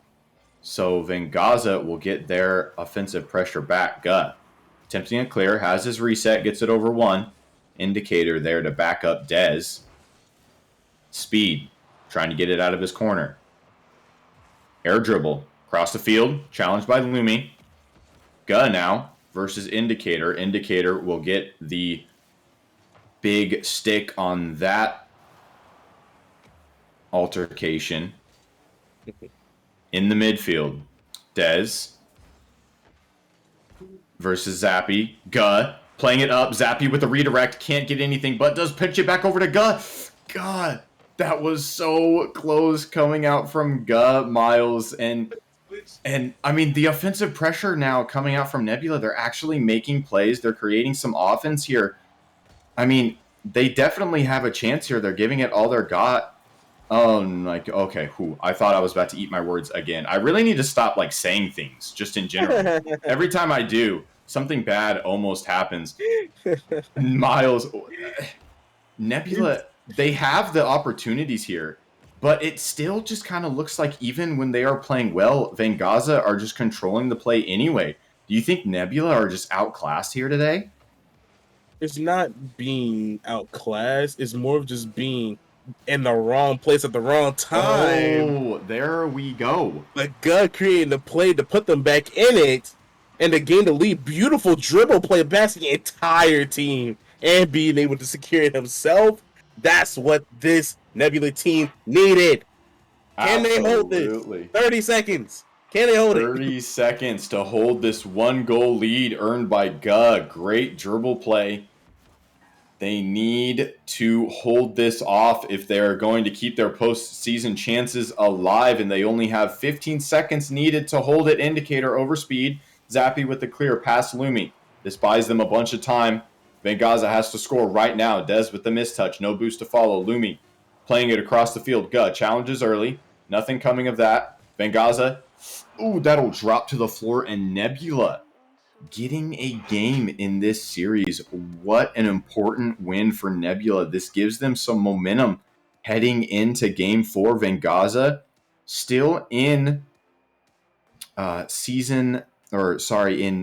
game point position here, but Nebula finally actually getting some momentum there, making some good plays. Gut with the solo play to take them ahead. Miles, they're looking good from here. They're looking good indeed. This momentum change could definitely put Nebula in a good spot to make this comeback that they need so direly. But we can't count out Venganza. Venganza's been they've been all over them. defensively and offensively, no matter where they are in the field. They're there and they're here to play. They're here to play. Let's just say that. But this Nebula team, it feels 9 times out of 10, it feels like it's just like it's just him creating the plays. It's just him mostly on defense. But I feel like if this whole team can become an all around team, they can do some big things. And this could be one of them with this comeback. Absolutely, definitely carrying. I think that's kind of the what we've seen so far in this series and the season with being so high up on all of those stat sheets. But yeah, we definitely need to see Zappy and Speed following them up on those offensive attempts. If we can get a Zappy or a Speed on the offensive push along with what a no! What a fake from Zappy. Speed with the follow, but it just pinches out. That's exactly the type of play you need from Nebula. Zappy with a fancy play to get the shot available, and Speed, good job being there. Just good defense from Vengaza, so you can't fault him for that. That is what Nebula are going to need if they are to keep their postseason hopes alive. They are still one game loss away from leaving this season empty-handed. So they're going to have to figure out how to keep that offensive pressure. Zappy showing off in these first 45 seconds. Speed now with the shot. What an angle coming out from Speed. Speed just pulling a Garrett G moment right there. Beautiful angle shot from almost the corner there. Nice placement as well. Even if he didn't have it, Zappy was there to secure it. But they got the first goal that they needed for this game. Absolutely. Vengaza just not ready for a shot from that angle. And they are going to need to keep this. Oh, God! Oh, my. What on earth? That was disgusting. All right, you saw one earlier in the game. That don't mean you had to come back and hit him with it yourself. Fakes the first and then absolutely 50s. Big man's through the second one to get the second goal. Only a minute and 2 goals up. Someone figure out what G Fuel flavor this man's drinking tonight. I want some. Whatever it is. Oh my goodness. God. Absolutely ridiculous tonight. Trying to keep his team in this. And Nebula coming out swinging in the first minute of gameplay in this game 4. Every game, every opportunity they have from here on is dire. One game down, just a couple goals, and they could be out of this season. But they are making it count so far. Speed with the reset. Lumi to get that one into the midfield, but Zappy puts it back into the Vengaza corner. Speed with a challenge. Beats out that midfield challenge. Lumi versus Speed. And Speed versus Dez beats them both, but nothing comes from it. Zappy with the attempted doomsy over to Speed. Another challenge, Lumi to Zappy, and this gameplay now seems like Vengaza has collected themselves. It's just challenge after challenge so far, Miles. It's just the Nebula team. They're doing whatever they can now. They're giving each other space. They're being there for each other just in case. They're going for solo plays. They're doing what they like to do. And they're there to pick up each other on it. And that's what they needed this entire series. That's what they needed to do. Ooh. Good get back save from Speed. All they got to just hold on to the same aggression. We can see a game 5 real soon. Absolutely. We are only 2 minutes from a game 5 if Nebula can keep this up. I saw people in the Nemesis chat saying that this series was basically over. Nebula have something to say about it. Indicator with the attempted center. Speed plays it all the way back across the field, but it's put away by Dez. Indicator up to Lumi. Lumi set himself up for the double tap, but will put that one away. He's got Zappy upfield, but Speed opts to go instead. Indicator with the mistouch off the post there. And follows his touch. Now Big clear over to Lumi. Lumi keeping it in their offensive pressure. Guh trying to put that one away, but it looks like Vengaza is setting up a nice offensive push here, pushing Nebula further and further back. They've now got Nebula all on the backboard and on the goal line. Let's see if they can keep up the pressure. No, Guh with the reset to get it under Dez. What a pinch from Dez to keep that midfield speed now. Tries to play it mid, but no Nebula players to follow. Zappy on the challenge from Dez, straight down, but Lumi's there. Nebula setting up a good push of their own after just defending Vengaza's, but they're going to need to figure out how to finish here if they are going to confirm this Game 1 win. Although, with only 35 seconds left, Miles, it is definitely looking promising for Nebula here. This Ascension's team, they have time. Beautiful save again from Guh. They don't have much time. They gotta get something going. They gotta change this momentum, and they gotta change it fast. Nebula is on the hunt. They're on the aggression. They're all over them right now. Even if they were stuck on defense, they were staying composed. They were staying together. They weren't giving them no space at all to try to form anything. This Nebula's roster, they just turned themselves around in a matter of a game. And we're gonna let's see though if they can maintain this type of offense going into Game 5. Absolutely. Nebula looking stellar in this Game 4, pushing us to a Game 5. They've got the momentum now with 2 wins in a row. Vengaza now have to return that ball. They're going to have to figure out how to reverse this momentum, get Nebula on their back foot. Guh showing out every single one of these games so far, controlling the field, using speed and Zappy to his disposal to set up offensive plays. Zappy definitely coming out with some speed of his own, some offensive pushes of his own in that Game 4. They're looking more like a team rather than just Guh with 2 other players, which is definitely working out for them. So in this Game 5 now, we actually have Vengaza and Nebula both only 1 game away now from facing playoff elimination. So this just got real for the Vengaza roster. They are no longer just leaning back, twiddling their thumbs, but Indicator coming out with a banger 20 seconds in. The bang off of Dez's read from Guh, and Indicator just reading that Zap wasn't going to be able to get the touch that he wanted. And I think Zap was trying to play the dub or read, but unfortunately it didn't work out for him. Indicator is going to secure the first goal of Game 5. What a shot from Indicator, and going up that early in such an important game is so good for the headspace.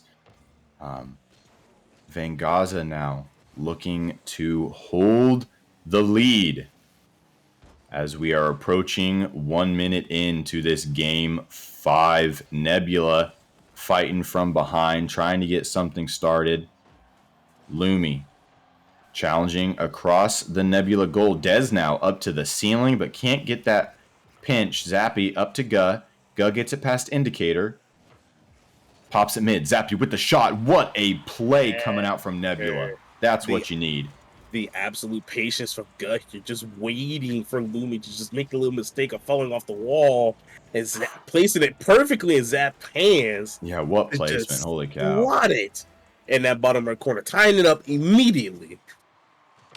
Zappy coming out with what Nebula needed. He said, I will take you guys on my back for a second. Don't you worry. I've got you. This Game 5, an important one for both of these teams. And so far, a fantastic showing from both. I can tell it's already going to be a nail biter as Guh throws it into that Vengaza corner, but it's put away by Indicator over to Dez. Dez gets it past Speed. Zappy trying to make a touch, and he does. Guh now beats one defender. Indicator's got to get this off his backboard, and he does. Speed to follow. Speed plays it towards the goal. Guh there, attempting a redirect, but all 3 Vengaza defenders will get it out of there. Zappy trying to stop that midfield shot. Ooh. Dez, what a pass from, who's that? Lumi. That was insane. It was a good attempt from Zappy to try to cut off the midfield pass, but it was just out of his reach Oh, as Luby claims it mid and Dez just able to slot it. Gut barely being able to make it back, but not enough to keep it out of their net. 2-1. what placement from Dez there. That was an absolute beautiful shot to get it past Guh. We've got Lumi trying to play it slow. Vengaza back up by 1 in this game 5. Looking good, feeling good. Zappy with the attempted shot, but it's right off the crossbar. Indicator with the challenge against Gud. Speed finishes that off. Just absolute nice team action, honestly, from this entire Nebula roster. Yet again, Zappy just going with the bar down. Gus staying in zone, keeping it in, and a 50 down to Speed. Speed just in the perfect spot at the right time. 2 up. 2:45 left to go.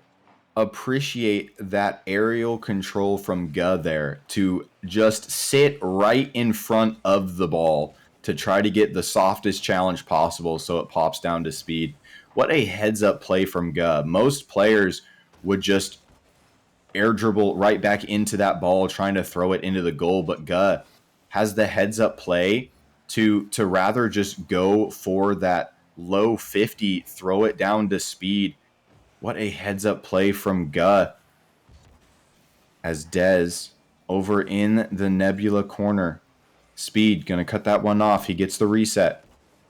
Pops it over 1, but Lumi puts it away now. Guh, last one back, being bumped by Dez.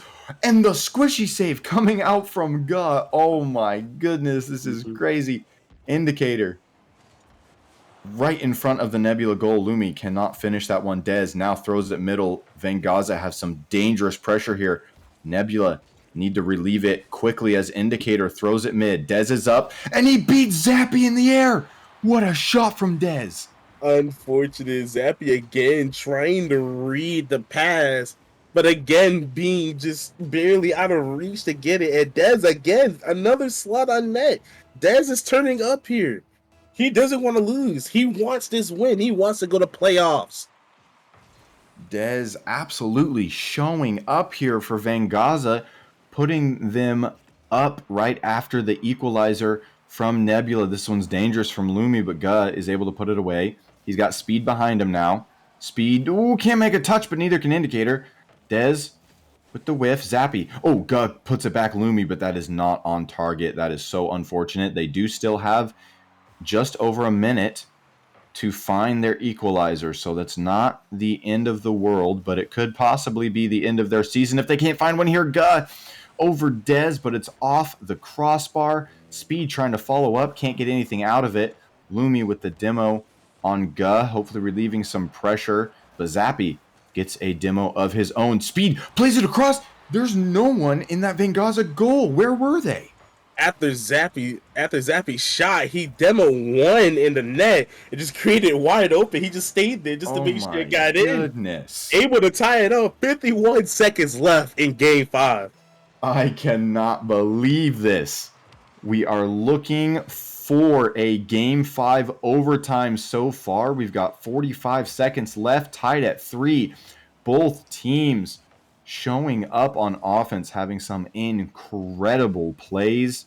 What a showing from both of these teams, no matter who wins. Holy cow, this has been a series, Miles. Indeed, it has. The speed, the shots, the defense. It's just been amazing all around from both teams. Neither of them want to let up. Neither of them wants to give up. Please. As Speed is able to kind of dust. What was that, Dez to the ball there for the shot? Beautiful defense. Oh no, this one's dangerous. Vengaza up above the Nebula goal. Lumi with the attempted challenge, but Zappy puts that one away. He's going to try to keep it up. Indicator to shut him down. Guh is up in the Vengaza corner, and he pinches in middle. Who's there? Indicator's there. Puts that one away. Speed. Lumi now with the shot. Zappy, a touch off the backboard, but no one is there to follow. Speed keeping it up. Trying to get it clear. Can't follow. Dez keeps it up in the Nebula corner. Tries to play it over to Lumi, and it's going to fall. We have a game 5 overtime in this Titan series. Holy cow. Guh Can't challenge. Lumi now with the musty over. Whoa! What? What was that? Lumi, what a play! Absolutely just not just selfish play for Luby, just taking it. You know what? Let the musty say keep the talking. Oh my Oh goodness. Like my 10 seconds into overtime. That is not how I was expecting this to go. But what a Lumi, I guess, was just tired of the content. He says, "No, sir, you're out of content for today." I kind of upset, but that's okay. Lumi and Van Gaza. What a showing from Van Gaza, running the field for most of the series. Nebula almost with the comeback. They were so close. What a series, Miles. Holy cow. what a series of the shots, the shots, the defense, the plays all around. It's just been amazing from both sides. But props to Van Gonza for taking home their chance in playoffs. And shout out to Nebula for giving it such a dire fight, bringing it all the way to Game 5 overtime at that. Oh my goodness. Unfortunate way indeed to go out, but it is what it is in the Rocket League. You know, honestly, props to Nebula there for hanging on. They were running behind. Van Gaza was running the field. Props to Nebula for coming back and taking it that far. Well, Van Gaza now is going to move on all the way through the play-in tournament, and they are going to be in playoffs versus Godfathers, the ranked one in Titan. And once again, we are still a little bit behind schedule as what usually happens on these longer nights. So we are going to head out for this series on the final match of the night now. We're going to move to Prospect. Bandits versus Wyverns. That one will be quite the show. But I'm going to head out for now. Miles, thank you for joining me. I appreciate it. Absolutely a treat. Thank you. And we are going to head off to break. Thank you.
is up, everybody, and thank you for sticking with us. I know this is a late one, but after that last match of the night, Miles, that you so wonderfully casted, how can you not be awake for this one? And this is going to be an exciting one. And Miles, I'm excited to share this one with you.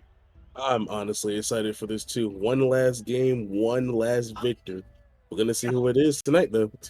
Yeah, do or die, win or go home. One of these teams gonna continue. The other team, uh, gonna go home sad. But I'm excited for it, and it's already late. So let's hear your prediction for this one. Do you got Bandits or the Wyverns? Bandits or Wyverns? Bandits or Wyverns? This is a toughie. I don't know. I really don't know this. It's honestly gonna come down to who plays the best, really. But if I had to just give a wild guess, I'm gonna go for Wyverns. Just why not? Okay, Wyverns looking solid. They've got Jaeger's Hydro, Rilo, and JK, which is a star-studded lineup to say the least. And Bandits looking good too with Wolfie, Sands, MP running, and Impov. I'm not sure that last name, but a lot of familiar names here. So definitely going to be an exciting one. Indeed. I don't know what exactly we're waiting on, as maybe we're waiting on someone to join the lobby. But regardless, I know you casted the last match, but what have you been watching the stream all night? Um, a little bit, a little bit, a little bit. Oh, Then let's get them in here. So, yeah. So I just wanted to ask, like, have you had a favorite match so far tonight? favorite match, honestly. Well, the one that just happened right now, honestly, that has to be the most amazing match I've seen. A lot of the matches that have been going on tonight, it's been a lot of back and forth with who wins this, who wins that. But it's like a Titan series is most likely going to be back and forth, and that's why that makes it my favorite. Just to see who comes down to the wire, just absolutely puts an amazing winner. As JK gets a nice save to start the game. Yeah, absolutely. And these prospects, they've got a heck of a game to follow, as Hydro already putting one on target, but MP running with a nice save. Wolfie, a big clear out. Zanzibar gonna send this one down to the corner. Wolfie can't quite get the touch though, as Hydro gonna get 50'd back to his backboard. JK with the control, and I don't know about you, Miles, but when it comes to these lower ranks, it's so hard to predict. And I don't know about you, but I think it's going to come down to whoever can control the ball more instead of just giving up possession. Indeed, to that is a true statement to say for sure. Whoever can, try to form something rather than just chucking it downfield, hoping that the other team misses. It's a better concept to just being able to control the game as a team rather than just trying to do it by yourself. Yeah, for sure. And a missed touch there from Hydro. Going to send that one back, but both his teammates there. MP running, sends that one off the backboard. No one up for it. Sands going to send that one wide. This ball popped up. Rilo going to send it to the corner. He's actually gonna follow it up himself, send it middle, but no one there to go for it for the Wyverns. And to me, Miles, that's one of the big differences between what we just saw in the Titan League and this prospect is the lack of people willing to dive and go for that ball and make that shot. It's kind of more of a passive output when it comes to these lower leagues. It's like you don't want to just throw yourself at the ball and just put your teammates in a bad spot. That's never a good idea. But when it comes to just rank differences in general, Titan League, you kind of have to just to try to throw off the opponent and make sure they don't get that controlled shot they want. And learning that as a prospect player is really needy. It can be tough, but we'll see who can get it together here, as neither team yet to score here. Half the game is gone, but MP running with 2 saves, 1 shot, definitely the standout player for either team right now, as he's trying to make things happen. Can't quite get that touch though, as Wolfie gonna miss it, and JK just gonna capitalize on an open net and break this one wide open. Unfortunate double touches on his sleeve. Running just gets an unfortunate touch up, and Wolfie's not able to get to it. And JK is going to be able to just slot in off of catching Sands out of net, getting a 1-0 lead with 2 minutes, almost 2 minutes left to play here. And then a kickoff goes heavily in the Bandits' favor. Can't quite capitalize on it though, as Running gonna pop that one down. Try to get a pass out middle, but Hydro there to clear this one away. Sands, what can he do with it? Looking to control it. Gets a good 50 out, and Sands starting off a little slow this game. Only sitting there with 94 points, not a single stat recorded. Hopefully he can warm up, because he is a solid player as he gets that touch and a 50 into the midfield, but a demo comes out to save the goal. Wolfie shoots and Rilo sends it away, and the Bandits, they might be losing right now, but I think their offensive opportunities have been better. They're creating a lot for each other, honestly. The touches that they're getting, it's working in their favor. They're able to read each other's touches too, which is amazing as a team. Sands just praying for something to happen there as he jumped from a mile away. JK gonna control this one out, but Sands diving gets that one towards the middle. Wolfie going for the control, but gives it right to JK, who can't quite get the touch. Rilo can't get it over Sands, as Sands gonna play this one into the Wyverns corner, but this ball sent away. JK with a solid 50 and a boost still. He's got boost to work with. Takes a shot, but Wolfie there to save it. Sands with a big clear over the third man. Can he get that read? Not quite, as Hydro sends that one away. This one, an infield pass. Wolfie shoots it high. Hydro on the backboard. Rilo sends this one up. This is an awkward ball. Running off the corner. No one there to follow it up, though, as Sands going to take a shot and off of Rilo and in. Good shot there from Sands. Good play off the wall by Running to put Sands in a good spot. I think Rilo thought Hydro was going to get a touch there, but unfortunately he was kind of dusted there and kind of put Rilo in a bad spot. And they're able to tie it up with 30 seconds left on the clock. Yeah, I'm not exactly sure why Hydro didn't touch that ball. He was definitely close enough to get some sort of touch, but JK can't make that pass. Hydro looking to control it. Wolfie to the backboard. Sands going for something nutty. Can't quite get it though, as JK with the dribble and a demo comes out, gonna open up the goal, and JK takes the lead with 9 seconds left. The good control to put it out there. Good cut too. Just catch Running lacking, honestly, and being able to score 2-1, 9 seconds left. Gonna be a toughie to try to get back in this one. But let's just see what they can do. Let's just see what Bandits can do here. Anything can happen as the kickoff goes in favor, but a bump comes out. JK slow playing it, trying to kill every second as he can.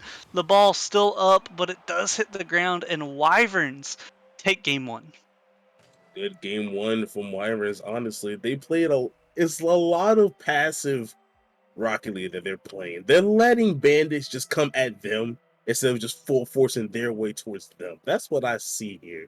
And Bandits just gotta kind of learn how to be there for their teammates, because I've seen a lot of open shots where no one was there, for unfortunately. So if they're able to close the gap and be able to put some shots on, this Bandits roster can absolutely take over real fast. Yeah, that one was definitely closer, and the two play styles were completely different. I'm gonna agree with you there. The Wyverns just sitting there waiting for the Bandits to make mistakes, and Bandits pushing and pushing and pushing and just not able to capitalize.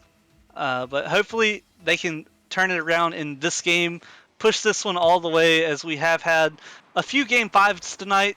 So add one more to that list, Miles. Let's hope so. JK gets a solid clear. Rilo can't quite get it though, as a 50 comes out. This ball awkward in the midfield. Running, gonna beat him to it, but an inaccurate touch as Rilo gonna send this one over to JK. JK definitely the MVP of last game, scoring that dagger and just making. I think he had 4 shots on net last game, just adding so much pressure. We'll see what he can do this game as he takes a shot on goal, easily saved away. This ball high. 2 players jumped, but none of them touch it. Ooh. Gonna make it awkward for the Wyverns. Wolfie takes that one to the middle. JK with a big clear, putting Sands in an awkward spot. Sands does a good job getting a touch though, but not right there. Is Rilo gonna push this one? Wolfie sends that one away really quickly, but this one taken on net, and JK just finds another way to score. Unfortunate. Wolfie was just trying to find someone out of mid. Sands was there, but unfortunately missed. Jay, however, did not miss that whatsoever and just slotted it in the bottom right corner. And just like last game, Miles, Wyverns didn't look like they had an opportunity. Bandits were in the process of clearing it out, and then just all of a sudden, one simple mistake, and JK puts one in. Again, JK is just able to just somehow read these misses fast and easy. Like it's just no problem. He's a solid player. Let's not lie. For a prospect player, he's pretty solid. Might be able to make it up there in the Challenger League soon. Just stringing together a few good ranked wins, and he can. And Wolfie using that flat car gets a crazy angle on this one to tie it up. Can we get a Paladin diff in the chat? Can we get a Paladin diff in the chat? Beautiful flick over the defender, being able to tie the game up with 3:20 left on the clock.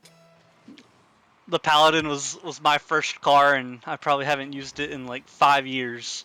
I would still use it just for the fun of it. I'm glad to see some Paladin love here as this ball goes up. JK with a great touch on his backboard. Wolfie with a solid 50 straight down. Oh my god, and another touch. Some crazy stuff coming out of the prospects is running. Can't quite get this one on net. Sands sends this one across, running, opting not to turn as quickly as he could. Rilo beats one. This ball 50. Sands is up, beats a defender. 3-on-1 opportunity here, but a missed touch comes out. And just like that, the Wyverns get out of trouble. Get out of trouble yet again. They're able to just play another unfortunate missed shot. But once again, yeah, the Wyverns just able to get themselves out of trouble off of just okay. I guess I'm just off the waffles now with these kind of moments. As Sands is able to put in a good shot off of Wolfie's attempt, getting 50'd out by Rilo. They were out of trouble for like a solid 15 seconds, and then the Bandits just putting on that pressure. And it's 2-1, but it probably should have been 2-1 like 30 seconds before that, with how much pressure the Bandits were putting on, and just the quality of the shots that they're getting.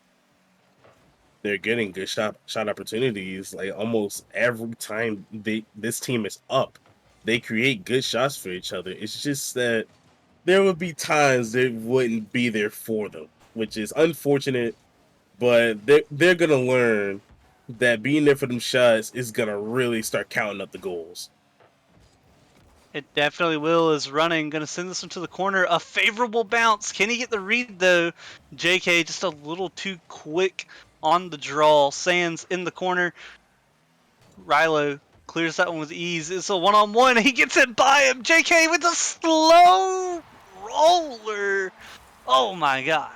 JK is just a counterattack demon right now. Being able to get all the way down there and pass running is a slow roller, unfortunately. But Wolfie just wasn't able to get to it. And Wyverns are able to tie it up yet again.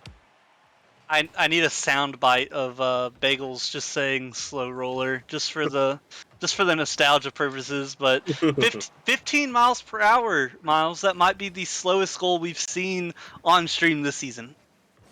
Probably is, honestly. Sometimes the slow rollers can be a really good difference maker to throw off opponents. And that slow roller tying this one up.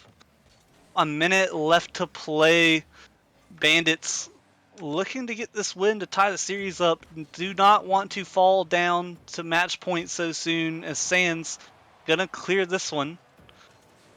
gets a good follow up touch as well. Hydro gets bumped. He's a little awkward. JK with control, and that is not the man you want to give space to right now. JK is just he's good when it comes to these counterattacks. You don't want to give him the space that he wants, but he can be in decent trouble if not taken care of immediately. Definitely, someone has to pressure JK when he gets the ball. He's just proven so many times this series that if he has space and he has control, he can capitalize that into a goal, and he does it again. I think Rilo helps him with a little bit of a bump, but JK just making magic happen. Rilo just being aggressive in this Bandits half, getting not only a demo but a bump as well, giving JK the space to gain the lead. 16 seconds left. JK with the hat trick this game, possibly another dagger as this one just goes off and he rebounds it, puts it in. He is 4 for 5 on shooting. None of the Wyverns have had to record a save this game. It has just been all offense, and they are they are soaring right now. I said the org owners better be keeping an eye on this man JK right now. This is some challenger potential right here. Being able to read a bounce like that is not common. It's hard to do sometimes, but he's able to do it, get the 2-0 lead, and Wyverns are going to be able to take game 2. Yeah, it's definitely a team effort, but right now I think it's kind of the JK show. Is 4 for 5. Rilo getting 2 assists, which is huge. The Bandits just not able to string it together. They've had a bunch of unfortunate misses so far. A lot of opportunities where the net seems open and they just can't get the accuracy. So let me just ask you, Miles, what do you think the Bandits have to do to keep their season alive? Try to be there. Try to be there for more of the passes that are lingering in midfield. Some of them would just be direct good passes to just lead to very easy open nets. It's just that at times they're not able to get there fast enough. So it'll either just end up being put into Wyvern's corner for them to take possession, or unfortunately, it'll be just a throwaway ball. So all they got Absolutely. so what they got to do now is just work on trying to play as a team and staying in that team mentality. Yeah, and we'll see how they do that with the pressure mounting. I don't think it gets, besides like a game 5 OT, I don't think it gets much more intense than this. Being on match point, being on season point, uh, you lose this when you are out. Bandit's going to have to dig deep as Sans looking to make something happen. Can't quite get it though, as Wolfie trying to be a little more aggressive. Running, sends that one in. Rilo with a big clear. It's on target. Hydro can't quite get the touch though. Zanzibar can't make anything happen. This ball sent right to running, but a demo gonna relieve any pressure there. Rilo with control. Can't quite get it though. Sands 50s it around him. JK off his corner. Sands with a mistouch. JK a huge 50 though into the Bandits half. Hydro opting for control. Hydro with a tight angle, and he goes up by 1. What an angle. Wolfie unfortunately not being able to carry this much. But if it wasn't for running missing that, Hydro wouldn't have had that opportunity. And he's definitely glad right now that he took up on that, getting the 1-0 lead. Yeah, and that was a high angle. He hits that ball any other way, and I don't think that one goes in. Stands taking a shot. Rilo there to send it away. And I think, Ooh, prospect moment. the unfortunate miss in front of the net. Unfortunate. Jay didn't have enough boost to get up to the ball, and it just went right into the Wyver's net. And Bandits, once again, being able to tie it up just as quickly as they lost it, they as quickly gained it. Yeah, it doesn't take much, and any sort of mechanical error like that is gonna cost you. And JK, he's been nearly flawless, but showing that he is still human, as it is his mistake that has allowed this one to be tied up. JK trying to make up for it though, but can't quite get the touch. Sands sending this one down to running. Hydro cuts that one off. Hydro with a big 50. Can he get a center pass? He does to Rilo, and Rilo puts it in. What a great play from the Wyverns. Great play indeed. Hydro getting the 50 off of Wolfie to start this entire thing out. Did a beautiful lob out mid. Rilo being there to take care of business and get this 2-1 lead. But can they hold on as the Bandits not going to go down easy? Rilo has to make a touch. This ball 50'd off the sidewall. Wolfie diving in. Can't quite make anything happen though, as running sends that one away from his net. Hydro looking to apply the pressure. And one thing I've noticed, Miles, is that even though the Wyverns are up, they're not just turtling and playing defense. They are still trying to score. They're trying to just put as many goals as they can in. They're staying aggressive. They're keeping the momentum that they have right now going. They're not just gonna let defense answer it. They're gonna let their offense answer it as well. As Rilo being able to solo, well, not necessarily solo, but able to put one in by himself.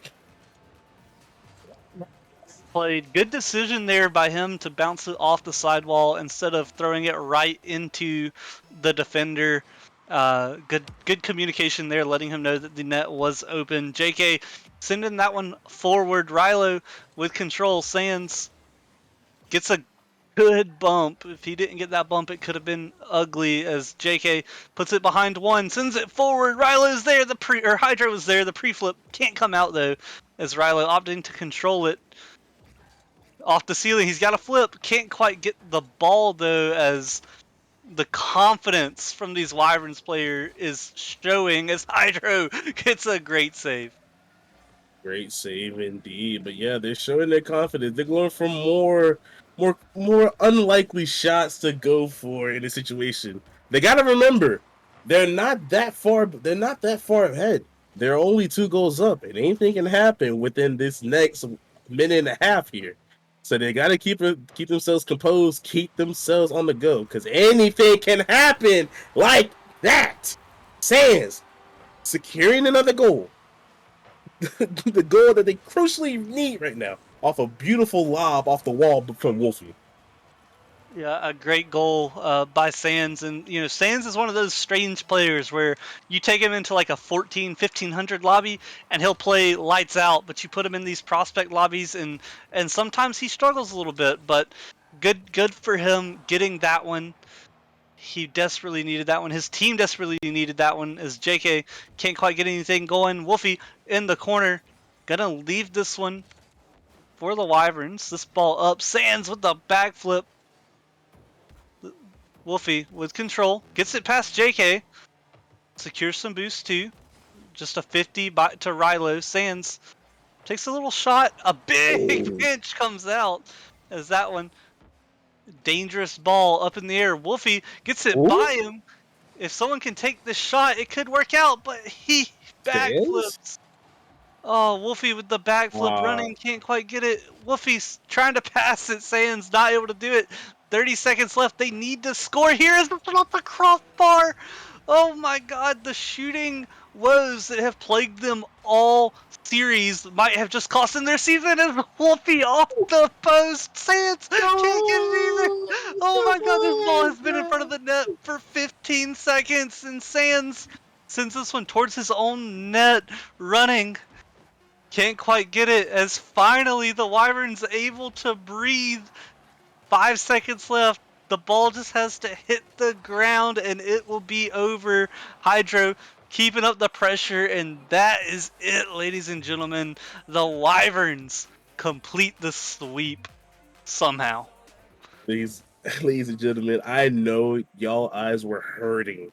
Your eyes were in absolute tears as how many shots were in front of the net. It is just absolutely smoked by this bandit squad. Unfortunate all around, but they fought hard. They tried their best. They did what they could. Yeah, it was it was definitely a close one. The series as a whole was pretty close, even though it was a sweep. All the games individually fairly close, and you hate to see it. You hate to go out like that, but sometimes these late games, these playoff stream nerves, the pressure of win or go home just is too much to handle, and you see it got to them right there as they couldn't quite make it happen. But it was great, and what a great way to start our Sunday as it is officially Sunday. What a great way indeed. So, thank you everyone for watching. I hope you enjoyed as we had an amazing stream. Sorry for the rough start. Everyone's learning, so please be patient with us. And speaking of that, thank you Silver J for the stream. It was wonderful. Sorry, sorry, Fireball. Thank you Fireball for the stream. We love you. We thank you, and thank you all for watching. Stay tuned as next week we have some more playoff action in store for you. We'll be seeing you.